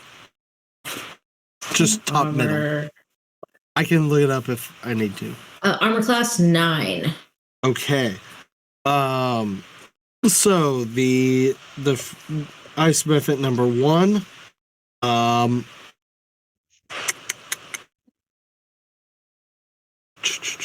Reaches out to you with its claws and misses. It tries to scratch at you, but there's bile in its eyes, and it just a full whiff. Ice method number 3 doesn't like Sir Steve's attitude, Come at me, bro. and also reaches out. And what's your armor class? Up at the Armor top? class is 10. Okay, suck it. And it reaches up, and it just gets a gnarly scratch right into one of those sweet, sweet, beautiful biceps, and does 5 slashing damage. Means nothing to me. But you get reduced damage per dab that you've done during this live stream. Yeah, right? it's true. So I get no damage. Like I'll go and take 5 damage think I remember anyway, just that. for the hell of it. It's Whatever. somewhere in there. It's somewhere in the Steve does- player's handbook. Steve doesn't need it. Dabs versus HP damage. And the fourth final method reaches up at Smitty. Very unhappy seeing that the BFP Smitty's up at the front and rolls a 15. Will that hit? Almost, not quite. It probably, I imagine it chinks off my armor. Yeah, it's gonna slash at you. The ice mephit slashes at you and just grazes that armor. And you take no damage. Smitty, it is now your turn. Oh, I can't wait. Okay. So, what happens if I just ride my pig over them? Because I feel like that's the way to go. So How long does enlarge last, by the way? yeah, that's a minute. good question. So 10 One- rounds. Okay. Yeah, so Yeah, it's a good length of so time. slam out of character metagaming, a standard size small pig can do a melee slam and do 1d4 of bludgeoning damage. So we're going to take that from a small, medium, large, huge. So we'll give that a 5d4 multiplier. So go ahead and roll a d20 to hit. I love that these things We'll exist. On the give you internet. advantage because of how big EFP is. So go ahead and roll Things are for to miss. advantage, and we'll give you 5d4. My dad's Okay. gonna be so pissed.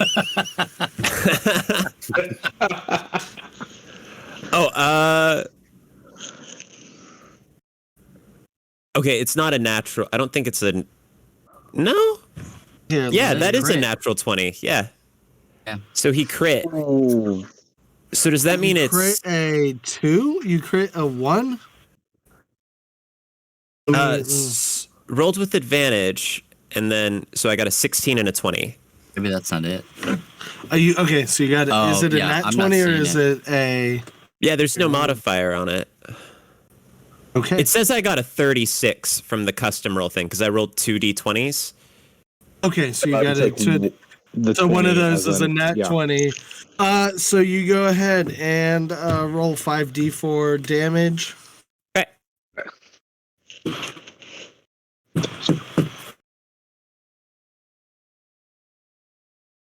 So you rolled 10. Each one of those, the ice mephits just get absolutely trampled by BFP. Please describe to me what that looks like as BFP tramples these ice mephits.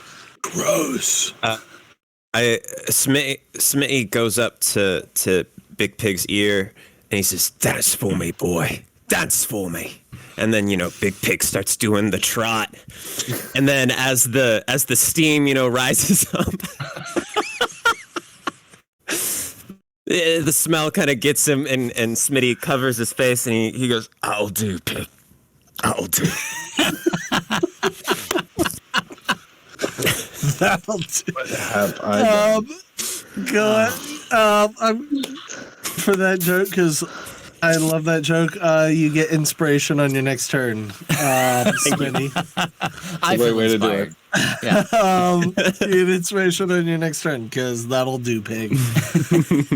And combat has ended. You have defeated the ice mephits.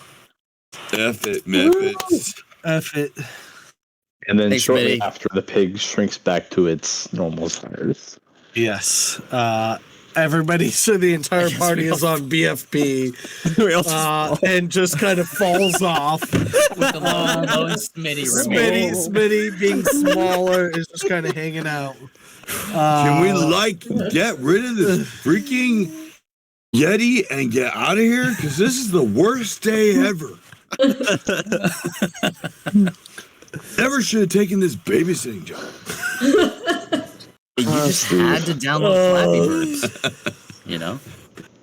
Should just put on Peppa Pig and sat there. You find yourself southeast of the town. You've just defeated the ice mephits. You have managed to escape the Yetis who were trying to kidnap Reddy. What do you do next? I would like to call this kid's parents Okay. and just see, hey, are they close? Are they done? They I'll wrapping hand him things the up? 2-aid page to make the call. So I feel like whatever the payment is, we've earned it already. Okay, go ahead and make the call. What do you say to them? Beep, boop, beep. Where the letter R, U at symbol. Question mark. Send. You receive slowly typing back as if it's being typed out on a keyboard.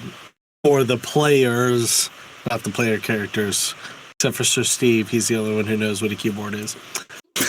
So each letter appears one by one. One by one. Sir Steve makes a comment on, man, they must be the world's slowest typers, and everybody's very confused about what They're on is. dial-up or something. And it says, just a few more minutes. K, thanks. Oh. Okay. Well, that's Unacceptable. And you have used one of your 10. You have used one of your 10 messages to them. okay. Worth it. Absolutely worth it. Smitty would like to just make sure we have the right one, not a Yeti. He wants to pull it at Right, spur, pull at our Yeti spur to make sure it can come off. Or ask it some questions that only a human would know. Yeah, if he was smart, he'd do that. But instead, he just goes up and pulls. Yeah, like that's a Smitty thing to do. You're right. He should have asked questions. Okay. You check and you realize that this is indeed ready. This is a human child in an inordinate amount of fur. All right. So you. Yeah, no, this Are is you me. the kid the whole time? Do you see this beard? Is this autobiographical? Brett is ready. Yeah.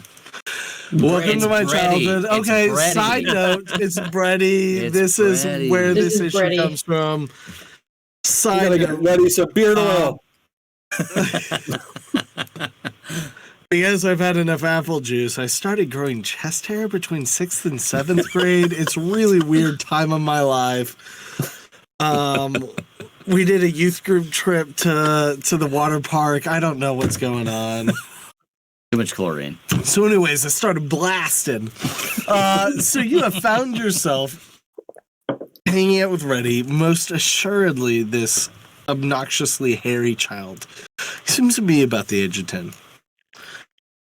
You are about 1 to 2 miles southeast of town. Where would you like to go? 1 to 2 miles northwest to get to town. Mm-hmm. Yeah, like, why are we even spending time with this child? Close the loop. Why do we even care what this baby Yeti thinks? Like, let's go back to town, hang out, wait for his parents to come home. Just go to a pub. Mm-hmm. Wait for all of this to blow over. Why do we even do what the Yeti Go to the Winchester, grab a pint, and wait for this all to blow over. Is anybody concerned that this is about 10 years old, this Reddy kid, and he hasn't said a single word yet? Oh, he's a little behind. Y'all have not talked to him. Not lately. Y'all haven't talked to him. Traumatized.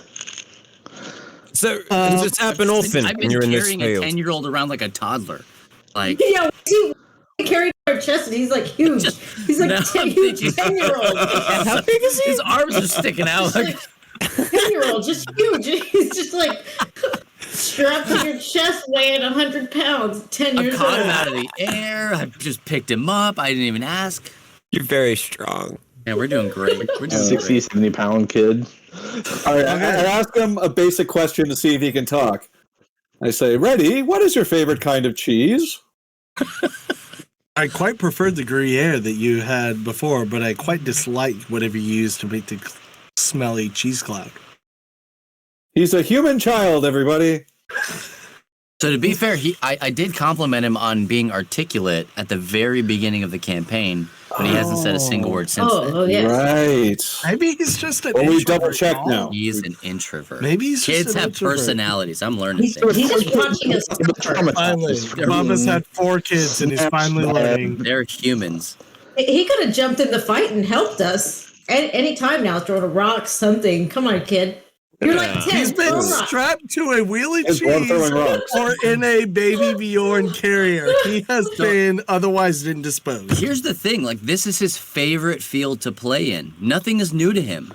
Like, we're along for the ride. Why did we assume could that have the offered Yetis advice. were bad? Why did we just attack them? They could have been his friends. They might have been his playgroup. I wish somebody knew why Sir Steve attacked them, Sir Steve. Look, I have huge muscles, all right? I just do it like feels natural.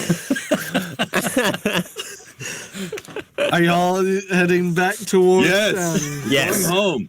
You make it about Northwest. 1 foot. You make it about 1 foot, and then out of the blue, an adult male blue dragon Oh God. drives Oh. down and grabs Reddy out of your class and flies off and alofts himself on the other side of a ravine. And I wish I could share my screen and see my thing because I had a really cool battle map. That one's on me. I didn't buckle him in. Again, forgot. Sir Just- Steve grabs the It's a backpack all scrolls. over again. Sir Steve grabs the scroll, calls the parents, and says, "Sorry, bro, your kid's dead. Tony, Tough luck." We all go to the pub and grab some beers. And just play a dirge. It's been a crap day, all right? as you do notice that the dragon has grabbed and is delicately holding instead of like piercing and just grabbing, you realize that the dragon has created like almost a protective cage as it goes and alofts on the other side and scoops Reddy up and sets him on a rock next to you. And Tony, I know it's kind of odd, but sometimes I put dragons in Dungeons and Dragons. So Sir Steve says, "I gotta take a leak."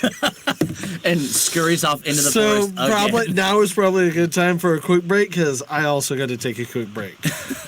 Quick break. So, I mean, Yeah. quick so time. Steve keeps Break. filling my apple juice. Bio break. More apple juice. Bio break. Sir Steve keeps filling the apple juice. So look at these little like. These are cool. These are really There's- cool. Y'all are on this side and the dragon's on this side. There's like a ravine. valley in here. There's a little valley. Hey, again, thank you so much for everybody hanging out with us. Those of you that are in the chat, those of you that are watching this later on the VOD, we're going to post this on YouTube. We have hit the goal for the Vances, but who cares? Like, kids are legit expensive. I've got 4 of these little monsters. I can tell you from personal experience, they just keep costing more money. Wait. Oh, you I have didn't to know keep that? paying. Like after I get the kid, Well, I hey, have to. to be fair, at a certain number, they start paying you back. Oh. Yeah, so taxes. So it's are- like an investment. I'm Absolutely. Good. I'm good. But thank you so much. Continue to give, continue to be generous, because all of this just goes towards the love that they're going to show this little child that's going to be in their house. I said little child. I guess I don't know exactly. We're planning on adopting a newborn. A brand new one. We're planning on adopting a newborn. We're working with a ministry based here in Texas that that helps provide options for moms that help them find somebody to help take care of the child. So that's one of the reasons our adoption is so expensive, is that it can help. One of the things that they provide is resources for mom, groceries for mom, even up to like rent and hospital bills for mom. That's one of the reasons that our adoption is on the more expensive side, because the agency we specifically chose helps provide these things for the birth mom and father if he's still in the picture. That's awesome. That's absolutely awesome. So continue to give so that they can, have everything that they need. And then, hey, if you see something posted by us or by them or somebody else later in the future, needing diapers or, wet wipes or what have you, like, just give freely to those things, because if you've had a kid, you just know that sometimes that shower is a lifesaver. So make sure that you do that. I will also say this. Were you going to say something? Oh, I was going to say we are hoping to do, God willing, an open adoption, barring any sort of like crazy things with the birth mom. Even if the birth mom is not the best, we still hope to have her involved in the child's life. This is something that Stephanie and I have talked about and feel very strongly about, that we want our child to have a bonus family. Yeah. That's huge. An extra bonus family. They get us. They get the birth parents, and so they get twice the amount of love. And that's something that we're also aiming to do. That's a big deal. And if you know anybody who's been through the adoption process, that's not the norm. So that's that's going to be a big deal for that kid to know that they are not abandoned, but that they're accepted. And so, if we have one of the mods here in our channel, Chris Gwaltney, I'm kind of looking at you, maybe Matt Warmbier, Luke, anybody who is in charge of the giveaways. If we want to go ahead, and right now would be a good time to do our follower giveaway, that would be fantastic. So I'm just going to go ahead and kind of ad-lib a little bit here and filibuster until I see somebody in the chat that says yay or nay. I believe that was, if I'm not speaking too outside, I believe the group chat agreed that was the D&D 3-book starter set. The books. The player handbook, the monster manual, and the Dungeon Master's Guide as like a big thing with like special holographic covers. So that's the sub giveaway. Is if you are a subscriber to LTN to this channel, you can be entered into that giveaway. That's a really like awesome way to do D&D. Even if you're already in D&D, these are alternate covers, I believe what Amazon says, but super cool. And those books are expensive. That's they just are facts. not. They are not inexpensive books. We also have a follower giveaway that is a D&D starter set, and I think, if memory serves me correctly, you can tell me if I'm wrong or not. I think it was the Stranger Things D&D starter set. It was Stranger Things or the Lost Mines of Phandelver. Whichever it was one of the available. box set giveaways plus some extra dice and stuff. Yeah. Al enter. How do they enter? How do the subscribers enter? So what I'm doing is followers I'm just waiting for one of our mods to get in, and if not, then we're going to do just a random generated giveaway, and we'll let you know afterwards if you've won.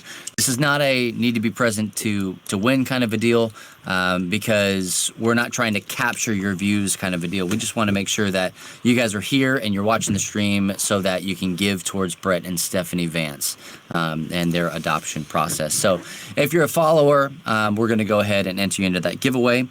And if one of our mods, if you want to start that giveaway for the followers, just make it a follower only giveaway. That'd be great. And if you're not following the channel, just go ahead and hit that follow button and make sure you hit the subscribe notification button so that you know when we go live, so you can see that we do all these different kinds of streams. Normally like 5 to 6 times a week. It really depends on availability, but we do a lot of streams every day almost of the week. So come and follow us at Love Thy Nerd on all the social platforms. But as we get those things started, just watch the chat. You guys will be in there. I won't be whenever it goes live. ! Dibs to get involved in that. And if it doesn't go live during the stream, no problem. We're still going to do the giveaway on our next stream, and we'll let you know who the winner is. So, yes. Yep. We're just waiting on Chris to get back. Absolutely. Apparently, he loves his children, which is. Gosh, That's against this whole thing we're doing. I can't believe he loves his What a children at a guy. time that we're trying to do an adoption. for my child. Not about him and his child. Maybe his children are really hairy. Who knows? I don't know. Maybe they're just like our friend Reddy. I'm ready. All right, I'm not a unhairy person, so this child might be my child. It might be my future adoptive child. Reddy and Bretty. Yeah. Reddy they're and brothers. Bretty, brothers, child, who knows? Thanks everyone for, again, I'll go ahead and take this time to say thanks again for everyone. It's been an unbelievable outpouring of love in the last 2.5 hours. We've raised somewhere over $1,800. So that's just at an absolute loss for words. I legitimately was putting together a D&D campaign. Patrick and Aaron were a part of this that I was just going to do for funsies. And then I was like, hey, I should also do this to raise money, because if I'm already playing D&D and I'm already live streaming it, why not try to make money from this for the adoption, not for me. And this is significantly more than I ever expected. I didn't expect just such an outpouring of love, not only from people donating, but also from my friends here who are participating in the stream. Again, thank you so much for giving up a Tuesday night to hang out with us and play this stream. And hopefully it's fun for the watchers and fun for y'all as well. I won't get too sentimental or I'll start like. Well, you know how lit my Tuesday nights are, Brett. Tuesday night, just tearing it up. There's every week, one just thing I know about Heather. You're sacrificing a lot One thing here. I know about Heather, it is her Tuesday nights are absolute lit. Tuesdays, Brett. Giving it Banana up pudding for as you. far as the eye can see, right? Giving it up for this. Heather's eating that Tuesday. Dabbing my Tuesday on this stream. Dabbing that Tuesday to There's a some free straight dabs lit. for y'all. Just dabs. Just free ones. Just throwing them Dab. out there. Dab. I don't want to get too sentimental, but my heart's extremely sentimental, and I'm trying not to cry on this stream. But thank you all so much. Thank you all so much. Like, this is absolutely unbelievable and far more than I ever expected. And so fun to be able to be here. Grateful to Chris to host Bubba and I. That I just kind of threw at Chris. I was like, hey, by the way, my friend's in town from outside San Antonio / Austin. And Chris was like, of course, come on. And everyone else on this stream, just being willing to come in from different time zones and different backgrounds. And I'm done with the sentiment. I'm going to use a restroom here in a second. I think Chris is still telling his kids good night, and then we'll go ahead and get started, and then Sir Steve will wander himself back into our game at some point. I just love that he's just fleeting, like in and out. Just that's what Sir as Steve needed. does. He's looking for cell service. I'm going to turn this over to Bubba, and I'll be right back. We have the giveaway going live for the D&D starter set. I say starter set plus, so all you need to do is just !dibs in the chat for your chance to win that. So if you're in the chat at all, I don't care who you are, it's just !dibs to get in on that. And we're going to run it for a little bit. I don't know exactly how long. And then after that, we're going to do our subscriber-only giveaway. So if you're not subscribed to our channel, you do not have to be. This is not a call for you to do that. But we are going to give a little extra something away to our subscribers. And just to say thank you for those that have been a part of this and have shared in what we're doing here at Love Thy Nerd. So do you guys want to do some quick call-outs, some shout-outs for yourself, little shameless plugs as to where people can find you on the internet and maybe how they can follow you guys? Yeah, sure. Oh, go ahead. Okay. Just if you type in my name, Aaron Dismuke, on the Twitter, that's the social media I use the most, so you can find me there. Nice. How do you spell that, Aaron? Dismuke is my last name, and then Aaron with 2 A's. Nice. Okay. I also use Twitter the most. I'm at Drinking Quest. You can find more about my games at jasonanarchygames.com. Jason Anarchy is just a dumb game designer name I came up with when I started because I figured there wouldn't be any other ones. And I just wanted to let you all know that for this special moment, for Brett and Stephanie, I ordered Mariah's cookies. This is Mariah Carey's cookie company. Is it really? Yeah, it is, and it's really stupid. And it's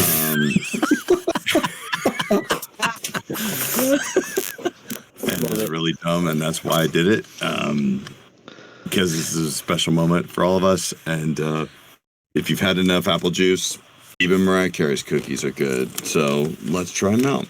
Every time I think about Mariah Carey, it just makes me want to like roller skate. Like, I don't know if I'm just the only person, but I grew up in a roller rink, and that was the thing. Like, You grew up in a roller rink? Basically. I don't want to brag or anything. I'm so jealous of you. I got you Mariah Carey's cookies, by the way. Gosh. Yeah. She made them. Mariah Carey made All she wants for Christmas is you and these cookies. And for So you to eat these cookies, yeah. this is not a plug for Mariah Carey's cookies. Not a I mean, they sponsor. might be fine. Yeah. But, Did she sing to every box of cookies? Oh, So long as she had her headphones in. If she didn't have her headphones in, then it was Jake. botched. Yeah. Jake's Yeah, no live, auto-tune, huh? and Dismuke is the anime dub guy.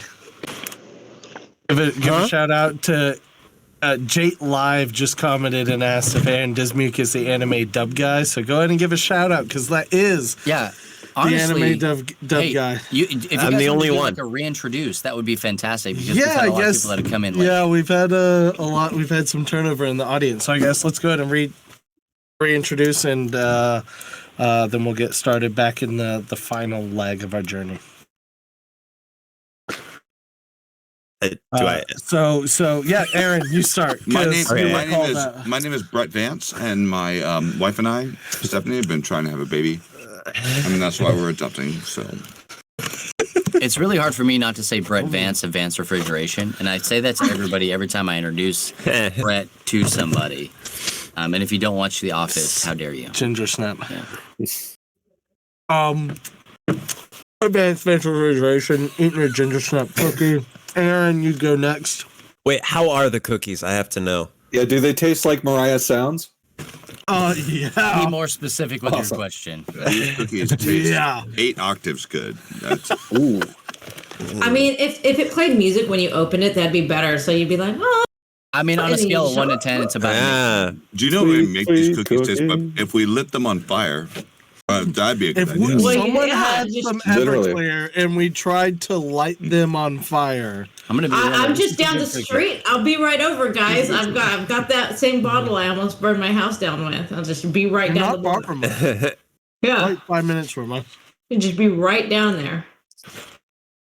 Aaron, oh, okay. give us an introduction.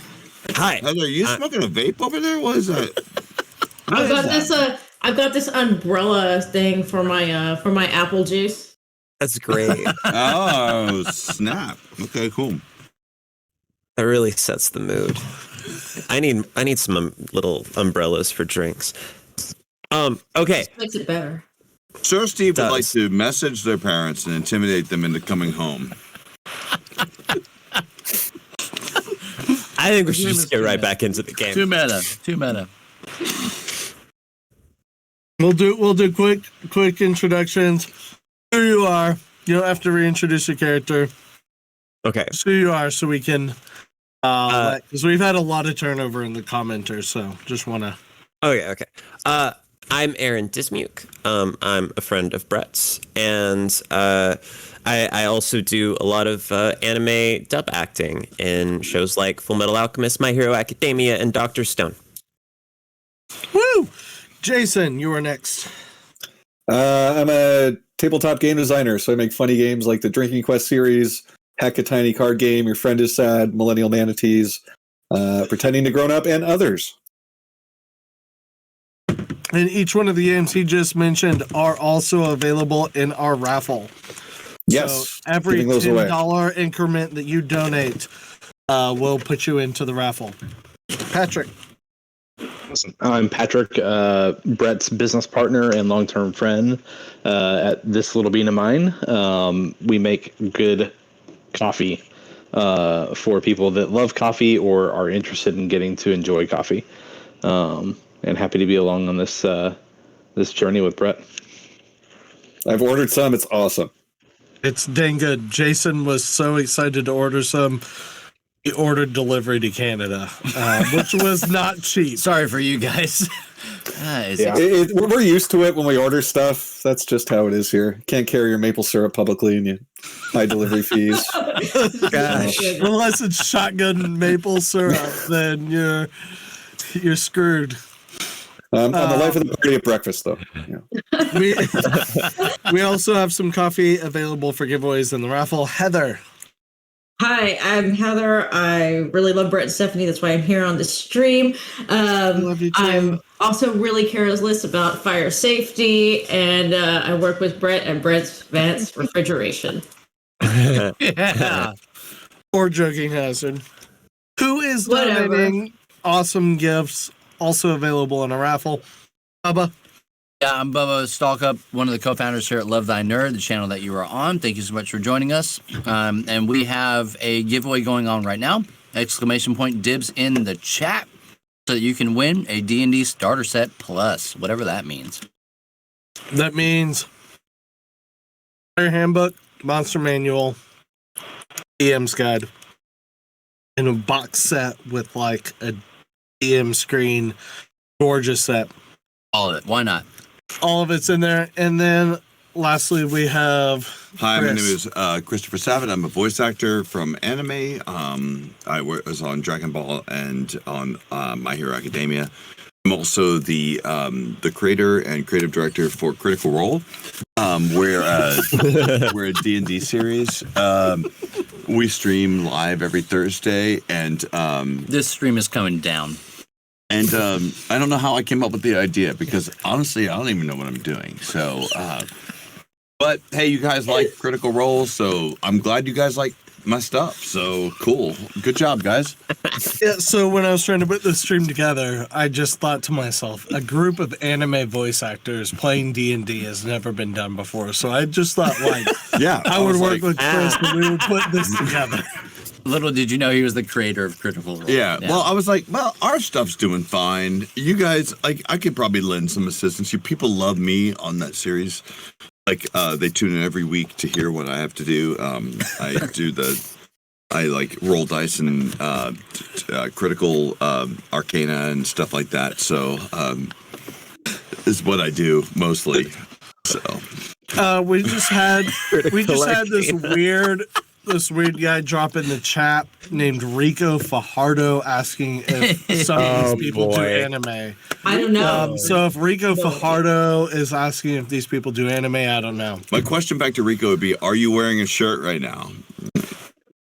We'll wait. Rico, are you wearing a shirt right now? We'll wait. For sure. Well, wait. Long pause for effect. Yeah, we're on like a how many second delay? I don't know how it's. Some I think like 20 seconds. And if so, what kind of shirt? Can Sir Steve just punch their parents and make this all over with? Let's do this. Let's go. You find yourself across the ravine. I feel like their parents are the big bads. Okay, sorry. Yep.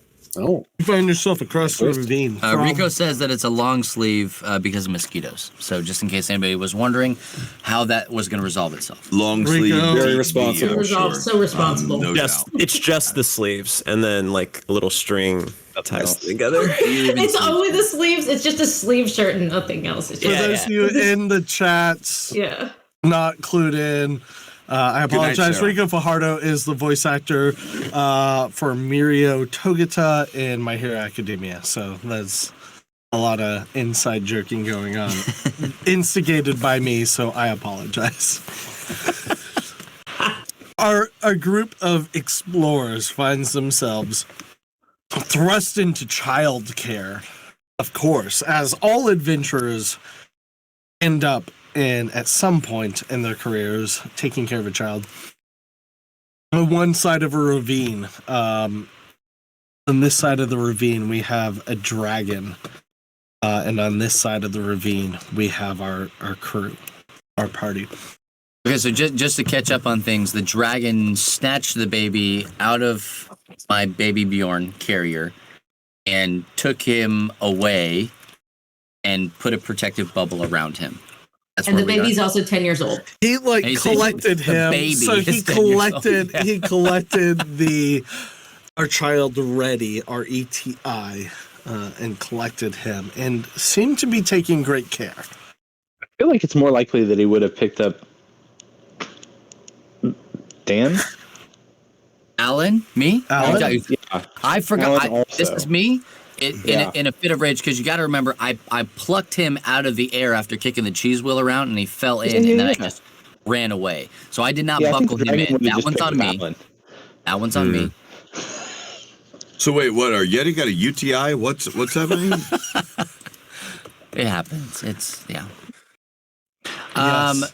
So I'm gonna yell. I'm gonna yell at Reddy and ask him, "Is he safe? Do you feel okay? Like, are you good?" He's a little too far for him to be heard. Okay, but I'm very confident, so I did it anyway. You Roll for yell. stupid. You yell into the void. He's about 300, 400 feet away, like other side of a football field. And all Reddy can see is you just going,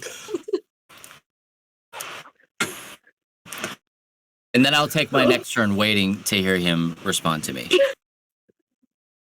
feel Allison Bree chimes in, and she's like, "Why don't we ride the magic cheese wheel across the ravine?" How big is this cheese wheel? Oh, I do have an answer for this cheese wheel. Oh, I do have an answer for that. All right, it is. Smitty, you're gonna fit for sure. I'll tell you momentarily. But can it fit my pig? My pig's big. Yeah, we can't leave without the pig. Hey, your pig shrunk though. Your pig's back to normal size. No, the pig started out It was large. Oh, It started out okay, as like okay, a okay. 10-foot by 10-foot pig. Am I still a pig? You are not still a pig. Heather, you're okay. Chris wants you to know that Do whatever you wanna you be. are not and never have been a pig. Chris wants you to know this. You're a lady. Ladies. All right, Milady. the floating cheese wheels are 3 feet in diameter. So I think if we all like really huddle together, we can I can put fit and somebody not on my fall off and shoulders. die. I can send Okay. an animal messenger. I can send my possum out and just be like, here, strap the note thing to his back and be like, here, take this over to the kid and hope Heather he's does have literate. a possum familiar. Wait, Y'all that's- got Uber? I like that. That's my vote. Possum Uber. I want to So we're- send. I want to send the dragon a letter. We should do that. Dragon. Yeah, is a dragon Yeah. literate? Okay, I We'll find out. happen to know that Sir Steve inexplicably speaks Draconic. So So he could write it in Are you Draconic. kidding me? Yeah. It's like one of my languages. Hold Duh, on. bro, I was on the wiki for that shit. I apologize for the metagaming. I love built it. that into Chris's I love character, it. and I didn't want it to go amiss. So Those gay, home gay. So we're sending Heather's, we're spending Grucius's familiar over to the dragon with a note written in Draconic. Is that what should the letter say? What should we Well, we say? just heard it. What did it say? Dear dragon, Osgay is That's the what whole he note. wrote. It just said, dear dragon. will you give us John? the Yes. Yeti back? Yes or no? And then put 2 boxes. Yeah. Also, do you like me? Takes these backsies question mark. Yeah. John, yes, Heather has a possum familiar. A full-on possum. Sorry you weren't familiar with it until now. Oh, sorry. Ugh. I'd probably lose a hit point for that. Yeah, go ahead and take away 1 HP for that joke. I deserve it. Couldn't help myself. Hey, we'll always have the Limburger. Don't worry about it. Okay, so you're sending a note. That's the note we're sending? Check yes or no. Send the Yeti back. We're canceling you on the medieval internet. There has been a proposal for an addendum. I love it. I don't know what it means, but I teeth to it. accept. Okay. I approve A the net addendum. sounds like a good idea. From my limited understanding, a net sounds like a good idea. We'll trap it in the internet. We need to And then send we can it. take the baby and go. The child. So what's the overall idea here? So you speak Draconian, but do you know Draconic? But do you know anything about them? Like high fives and stuff. Are they good child keepers? 'Cause you could Has just an leave it. inexplicable knowledge of dragons from Wikipedia. So go ahead and roll for Arcana, and I can tell you what you know about. Check this out, guys. Watch this.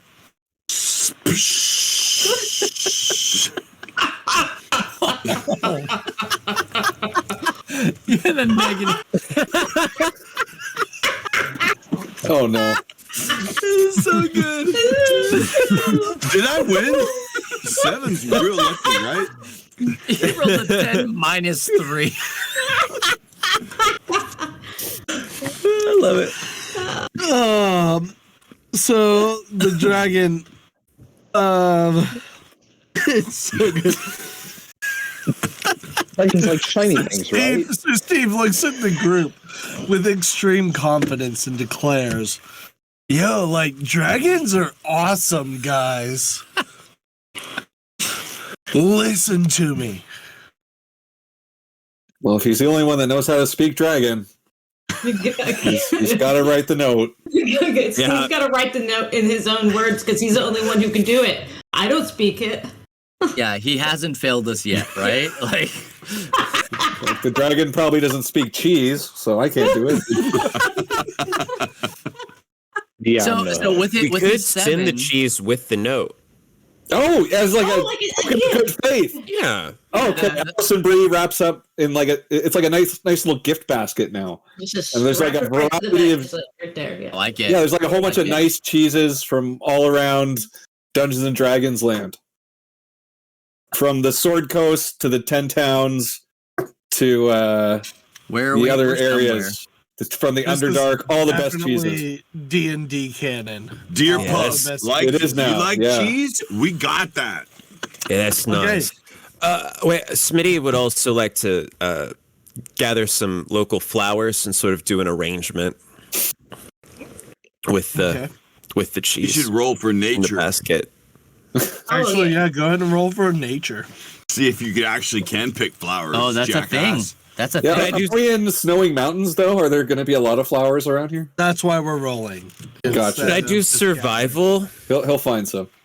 or does it need to be nature? It's nature. I feel like No, it's nature. I can do survival if you're. Hey, roll them both and take the highest one. What do you think? No, I'll go ahead and take survival out of that as long as you're trying Okay. to look for something pretty. So Yeah, let's see what survival looks like. I'll take survival. Okay. Well, I'm kind of happy with the roll. It's okay. Oh, that works. Yeah. Hey. 18. Okay. You find a pretty bouquet of flowers that you somehow found in the cold, in the winter. And Yeah. you've made it into a nice flowers. laurel. A nice at my waist. laurel of a crown. That's just nice. So we got nice cheese, nice flowers, and probably a nonsense threatening note. Let's do this. Carrot in the stick. Will we get to read the note or the dragon's going to read it? That's how we'll find out. The dragon's gonna read it. I mean, you can ask Sir Steve. Sir Steve, what exactly does the note say? This is very important. The Yeti child's life may be at stake. It says, "Yo, drags, been a shit day." Smiley face emoji.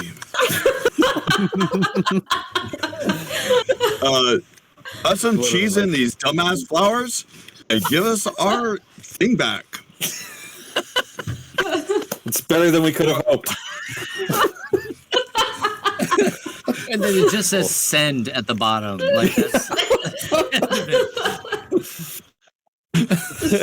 For some reason, give me a persuasion check.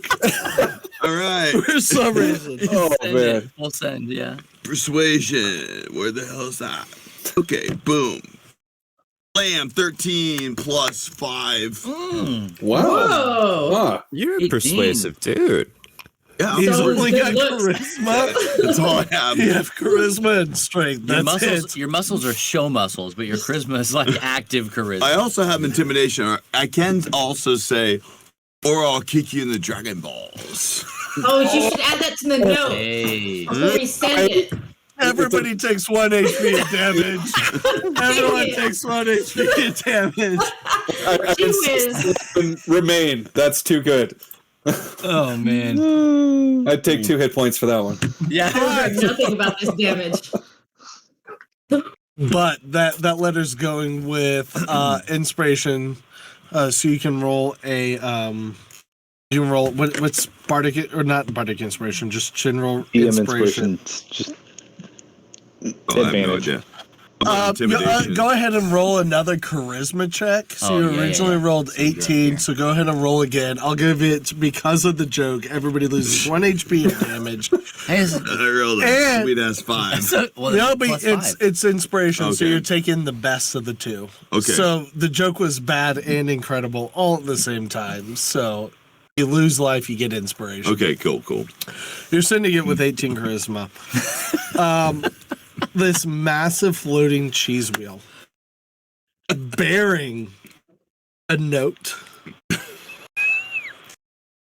and a laurel crown of flowers floats its way over to Oh no, the it's not a dragon. possum.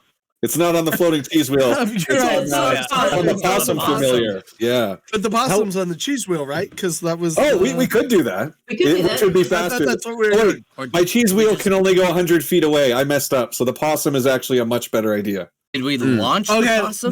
the possum is on the cheese wheel. The cheese wheel goes 100 feet.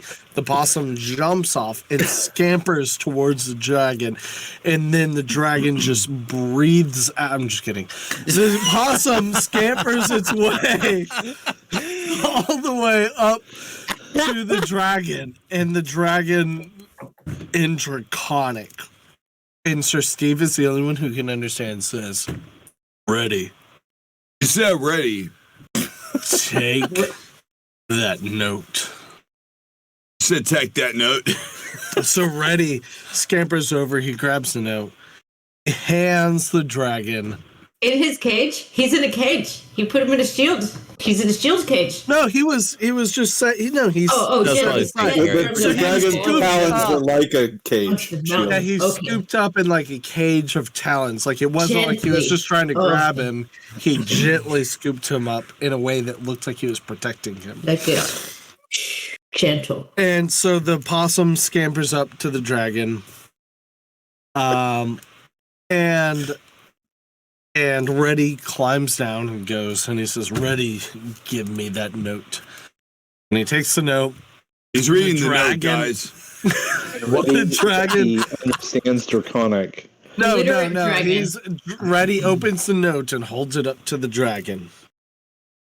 There's But an odd Reddy understood familiarity. the instructions, There's and an odd. The dragon also speaks common. the dragon knows never Reddy's said that. name. Wait, We what? could have all written the note. Yes, the We dragon. let knows Sir his Steve name. write the note, and the whole time we spoke common? Hey, but we didn't know The that. dragon knows his name. We didn't know that. The dragon knows his name. He'll appreciate It that was we so dumb. made a It gesture, you know? Reddy holds the note up, and the dragon bends down That's a good dragon impression. and gets Yes. a diamond out from under its wing. Really thin? How small Wow. did you write this? He Slight casts angle lens here. I wrote it real the small. diamond aside. He jumps up, leaving Reddy behind, and flaps and flies himself over and alights about 50 feet away and says, "Why have you captured Reddy?" You call him ready too? It's the first thing Allison Bree streams. Name. Well, what you don't know, he wrote What that do you on the mean? back of And it. the dragon looks Yeah. at you and says, "What do you mean?" Everyone calls him Reddy. I did He's put. I'm sorry. Reginald Yeti. What else do you call him? I put hashtag ready on the note. Sorry. Hashtag free ready. Yeah. No, we were babysitting Reddy, and we were trying to get him back to his parents so we can collect our $18 or whatever they were going to pay us. Go ahead and roll. $18 split Go ahead between all and of roll us. persuasion. Okay. With advantage, because he's got this note. He's trying Is to he- figure out what's going on. Is he munching on the cheese? He's Did definitely he like munching the on the cheese? cheese. Can we ask him if he liked the flowers too? Yeah, Did he we're like talking about the yeah. flowers. Not that Persuasion many roll cares. wasn't great. He but- dips down and says, "What the hell do you think?" And there's this like crown of flowers on his head. He liked the flowers. Liked him. Did you eat the Blushes cheese? again? He already ate the cheese by far. Oh, amazing. What was your persuasion? 11. So he actually did not need a lot of convincing. And he says, "What do you mean you were looking after Reddy?" Well, we had to. He's a human child that looks like a Yeti, and we had to prevent these random Yetis from stealing him. And then it was very complicated. And there were ice elementals, and these two adult humans asked us to watch him. Let's start with that first. And I just step in and clarify with 2 words, and it's Babysitter's Club. And everyone's Babysitter. damage. Babysitters Club. Just kidding. I'm just kidding. We look like strong adventurers, but we're actually babysitters. Yeah. The dragon looks and says, 2 humans gave you ready. Who's ready to you? Sir Steve decides this is his opportunity to strike. You can talk to them here. They're in that town over northwest from here. I want to see this play out. Sir Steve decides this is his opportunity. Make him talk to the parents. Like, I feel like I'm middleman in here. The Actually, dragon the is about 100 feet away. Dragon's 100 feet away. What do you got? So two-way page with the parents and be like, dragon has taken child. Period. Okay. As you're writing, Sir Steve is readying an attack. He's rearing back. Sir Steve is readying an attack. No. The parents are writing it back. No. The blue dragon, question mark? The goblin thinks this is a bad idea. Just soak that in for a second. The parents have written back the blue dragon, question mark? Oh, no.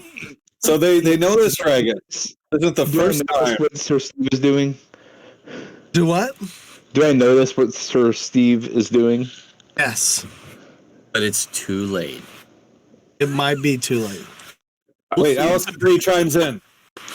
If this blue dragon has seen Reddy before, maybe Reddy is not a human that looks like a Yeti. Maybe he is a blue dragon that looks like a Yeti that looks like a human. Oh, like a cloak spell. Yeah. With this Maybe the blue dragon is the real Sir parent. Steve, roll for your attack. Dragon's verified, yeah. This dragon's verified on medieval Twitter? You got that blue check mark. That's why he blue dragon. Yeah. Oh, What do I roll yeah. for, man? You're gonna roll attack. However you're trying to attack, you're gonna roll under hit DC. Okay, you Was should your be dragon on gonna it. check and I can't? God. Oh, man. You're gonna roll under hit DC. All Did Sir right. Steve do like the... I am. I got a sweet ass 3. 3. Plus 8, though. Yeah, it's a nat 11. Yeah. It's 11. So Sir Steve jumps up. So that was an unarmed strike. You just lunged So at Sir it. Steve lunges at the blue dragon and tries to punch it. And takes 2 HP of damage All right. by hurting his fist as he slowly drops down the leg. The dragon looks and says, "While you're down there, can you scratch my arm for me?" He didn't even register that punch as a scratch either. So what? Well, So like, he's what not position mad is the yet. dragon in right now? So the dragon is off, still about 100 feet away. He's talking Steve is to right you, with him. trying to clarify the situation. So Steve is off doing a thing where he's unsure if he's punching a dragon or eating a taco.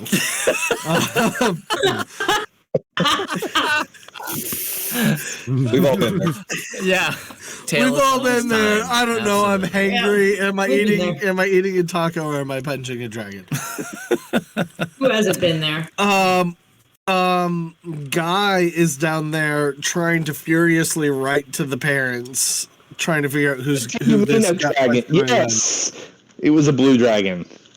As they're responding, they say, it slowly comes up and they say, You mean the protector of our town? Oh, oops. Okay, so I want to cast lay on hands pool. Okay. Okay, just as a sign of good faith. So normally would heal damage, but just to mitigate anything that Sir Steve has done. Go ahead and give me To- charisma. Persuasion. Persuasion. Yeah, right there. I've got that. I'd like to cast my bad, bro. I'm casting it for you. Yeah, I'm your proxy. I got 13. Okay. I typed back. You failed to mention the protector of the town? Question mark! Exclamation point! The parents write back saying, "No, we didn't." How many texts is this? 'Cause we have a limited number of texts. we're running out of text Dragon messages. says the adult dragon looks down and still says, "I don't understand. 2 humans gave you ready." Maybe those humans kidnapped Reddy. Those humans seem sketch. Yeah. How do you know Ray? Who should have Ray? To you. I am the protector of the town. I know everyone in the Alright. town. They take care of me, and I of them. And Well, yep, does that's Ray what the have paper says. parents?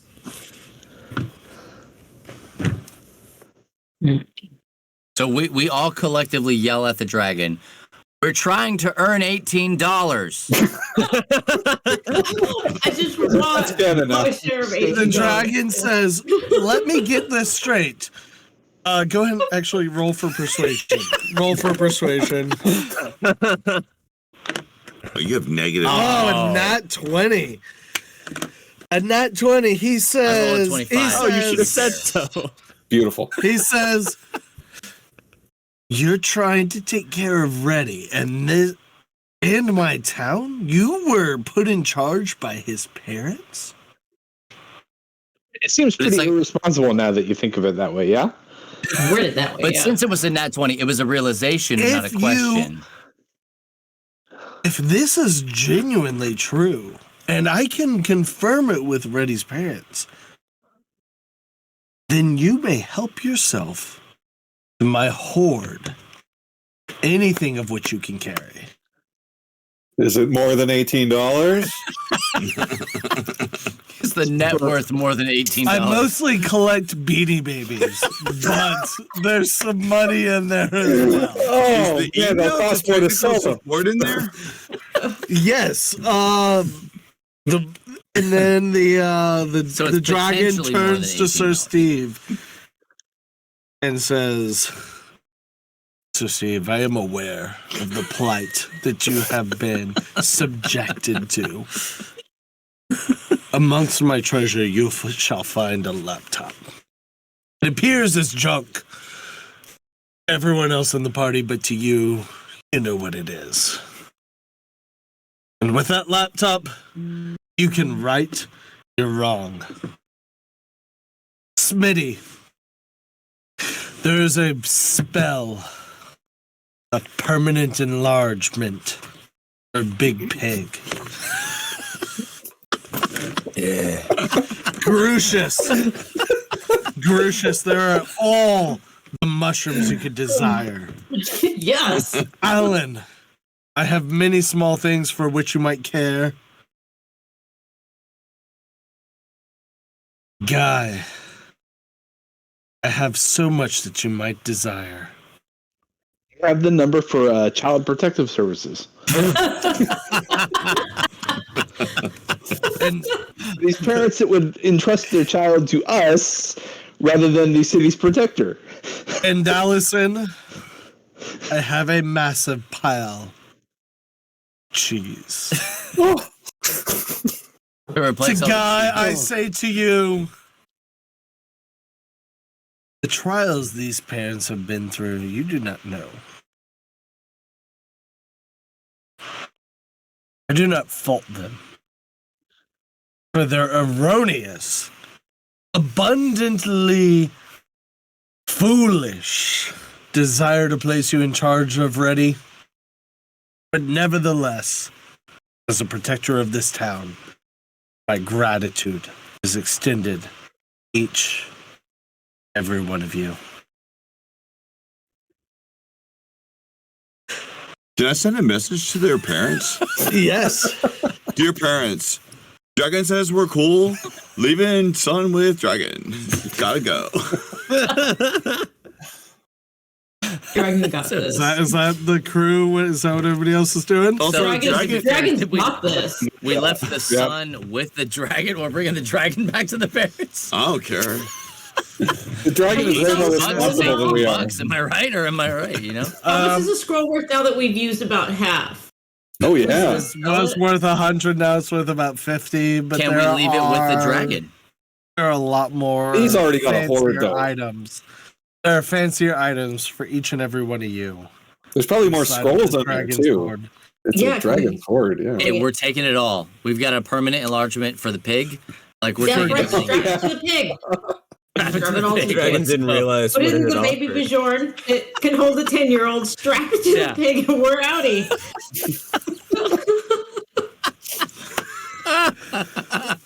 So can we like build a platform on top of BP, like the elephants in Lord of the Rings? Oh, it's BFP. Oh forever and yeah, I ever. like where we're going with it. Never and never. As we fashion this giant pig backpack, the dragon's like, wait.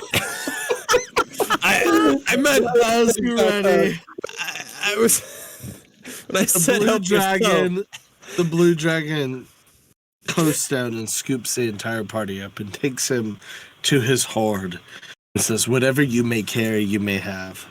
And each of you find your own thing. Guy, a brand new loot. And every one of you, each what you were promised. We hollow out the pig, fill the pig with all the loot, have the dragon carry us back, and we're good to go. Unacceptable. Pull out the pig. The pig can eat Reddy's, it. And then Reddy's Pick a parents, sneeze. Reddy's we go. parents immediately message back and say, "Oh, since you found the dragon, and it doesn't seem like you had such a difficult day, we'll go ahead and not pay you for the day. Thanks. Bye." Oh, we should Why go keep murder the those kid out? parents after. Why? Leave Reddy with the dragon. We'll go ahead and Collateral. pay the dragon, not you. I want my $18. This is. I'm keeping the baby. Hold on. Mine now. Robos. Part of the So contract. in the next No campaign, payment, no we baby, file a it's class fine. action lawsuit, right? Is that what's happening? The dragon gave me a PC. I don't even know how to use this. You're the only one who knows how to use this. Like the control button's in the wrong place. Like the minimize on the other side of the screen. Oh. Can I ask the dragon? The if he dragon wants to looks keep at the Sir baby, Steve. and then we can have more treasure. The dragon looks at Sir Steve and just gently reminds him, "Control is the same as command." Credits. So Steve throws the PC behind him and walks off. Our adventurers, Dragon spitting wisdom. Sir Steve gets sucked into the laptop. And then Nick And Fury he is recruits free. Sir Steve into the Avengers. Yeah, he pops out of the Matrix. That's what- Reddy the whole time. finds themselves in the arms of the blue dragon, and our adventurers find themselves walking out of a cave with their hearts a little bit lighter and their wallets a little bit fuller. All right, we were some good backup babysitters. Yeah. All right, yeah.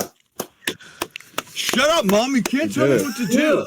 Oh, we just got a dab redeemed. A single- All right, final dab. We'll do One more three dab. Wait, again, oh, right? so Oh, down yeah. to it. 1, 2, Oh, 3. free All right, dab. so on 3, 2, 1. 1, 2, 3. Wait, we all dabbed at We're different like- times. That's okay. We're all It dab- happens. It, Yeah. it happens. It's okay. Wibbly There was an wobbly, effort. timey-wimey stuff. Yeah. Jate Live, yes, money is the happy ending. There's no other happy ending other than money. And that beat the baby. I shoved in my Thank you pocket. to all of my adventurers for your willingness to conquer. I am really glad the dragon did not TPK you, because I was really close to making that happen. Because that dragon could have demolished the entire party with a little bit, very little effort. Thank y'all. Man, so unbelievably much. We hit the goal. We hit Yeah. We did it. Congrats, We man. hit the goal. Stephanie and I have, due to your generosity, we are at our $30,000 funding goal. After $30,000, we have a generous friend who is donating the remaining $10,000 for our adoption. A big thank you to everyone in their extreme generosity. I woke up this morning with $1,800 gap, and finished tonight with completed adoption financing. So that is And Woo! thank you to each and every one of my players for being willing to commit to a stupid campaign with my inexperienced DMing. And hopefully it was moderately fun. Excellent. Yeah, you did great. I'd ask you to DM again, but I know you're going to be busy being a parent, so you just probably want to time for a little while. And, you know, I've got about a 6 months gap. We'll see. We'll see until the time range is like 1 month to 2 years. So I'll let you know. I'd be happy to DM a game for you, Jason. The backup babysitters may return. The Babysitters Club. Babysitters Club. The Babysitters Club, absolutely. I will say that while we were waiting, like before the thing started, Brett and Bubba got here before the event started, and I wish we had actually started setting up sooner, so that we'd actually had this stuff set up sooner. But we're eating sushi. But we were eating sushi. But what the best thing was watching Brett and Bubba trying to explain what D&D was to my kids. Which they totally understood, by the way. Hero totally did. Yeah. Nova just didn't care. But Nova just wanted to go pew pew pew. yeah, exactly. Nova gathered up her toys and comes to the counter with an array of weapon toys and says, if you're playing pretend, use these. It was the most adorable thing ever. That's really sweet. Yeah, this was really fun. Thank you. I don't normally play D&D. This has been fun for me. Thank you. Yeah. As you can tell, I'm really good at it. I mean, after I So good at it. No, it's created great. Critical Role, I was like, let me erase all my knowledge of DBZ, of D&D,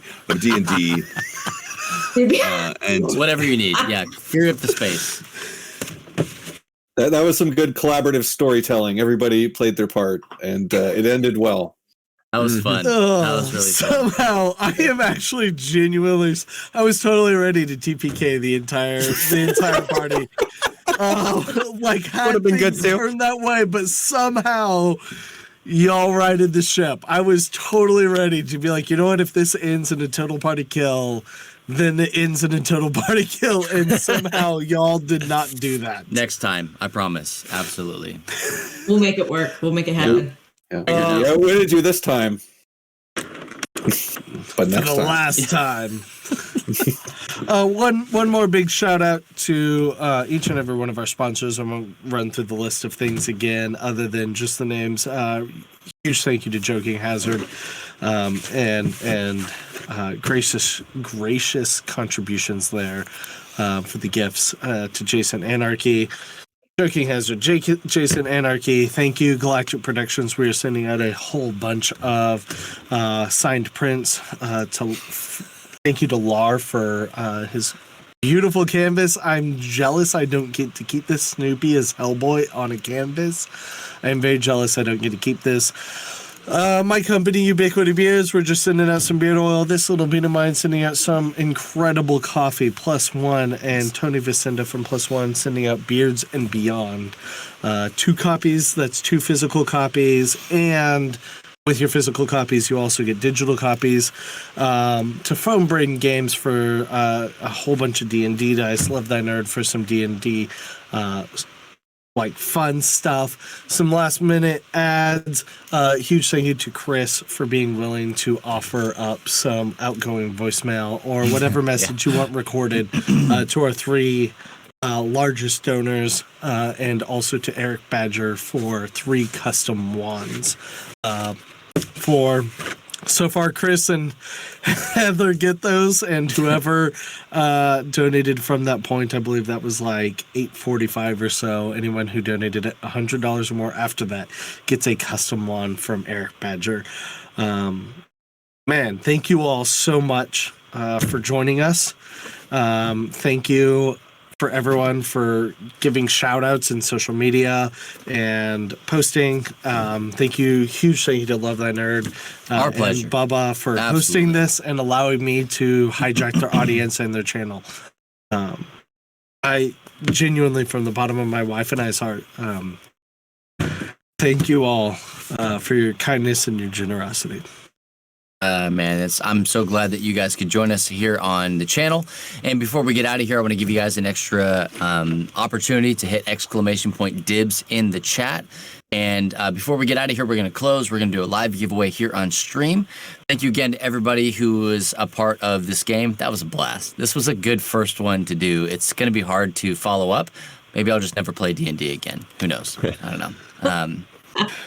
Seemed like a waste to play another game. But make sure that you hit !dibs in the chat, and we're going to give this about another 30 seconds, and then we're going to close out because, hey, we just want to wrap this thing up. We want to be conscious of the time that you guys have. We hit the goal. That's huge. That's absolutely huge. There was a massive deficit between this morning and right now, and you guys closed the gap because you care. And that means a lot. So between now and the next time you see somebody, tell somebody that you love them, that you care about them, you're thinking about them. Doesn't always have to be monetarily, but make sure that you step into somebody's life and explain to them, or prove to them, rather, that they matter to you. So we're going to go ahead and close this down in 5, 4. I'm doing a slow count because of the delay. 3, 2, 1.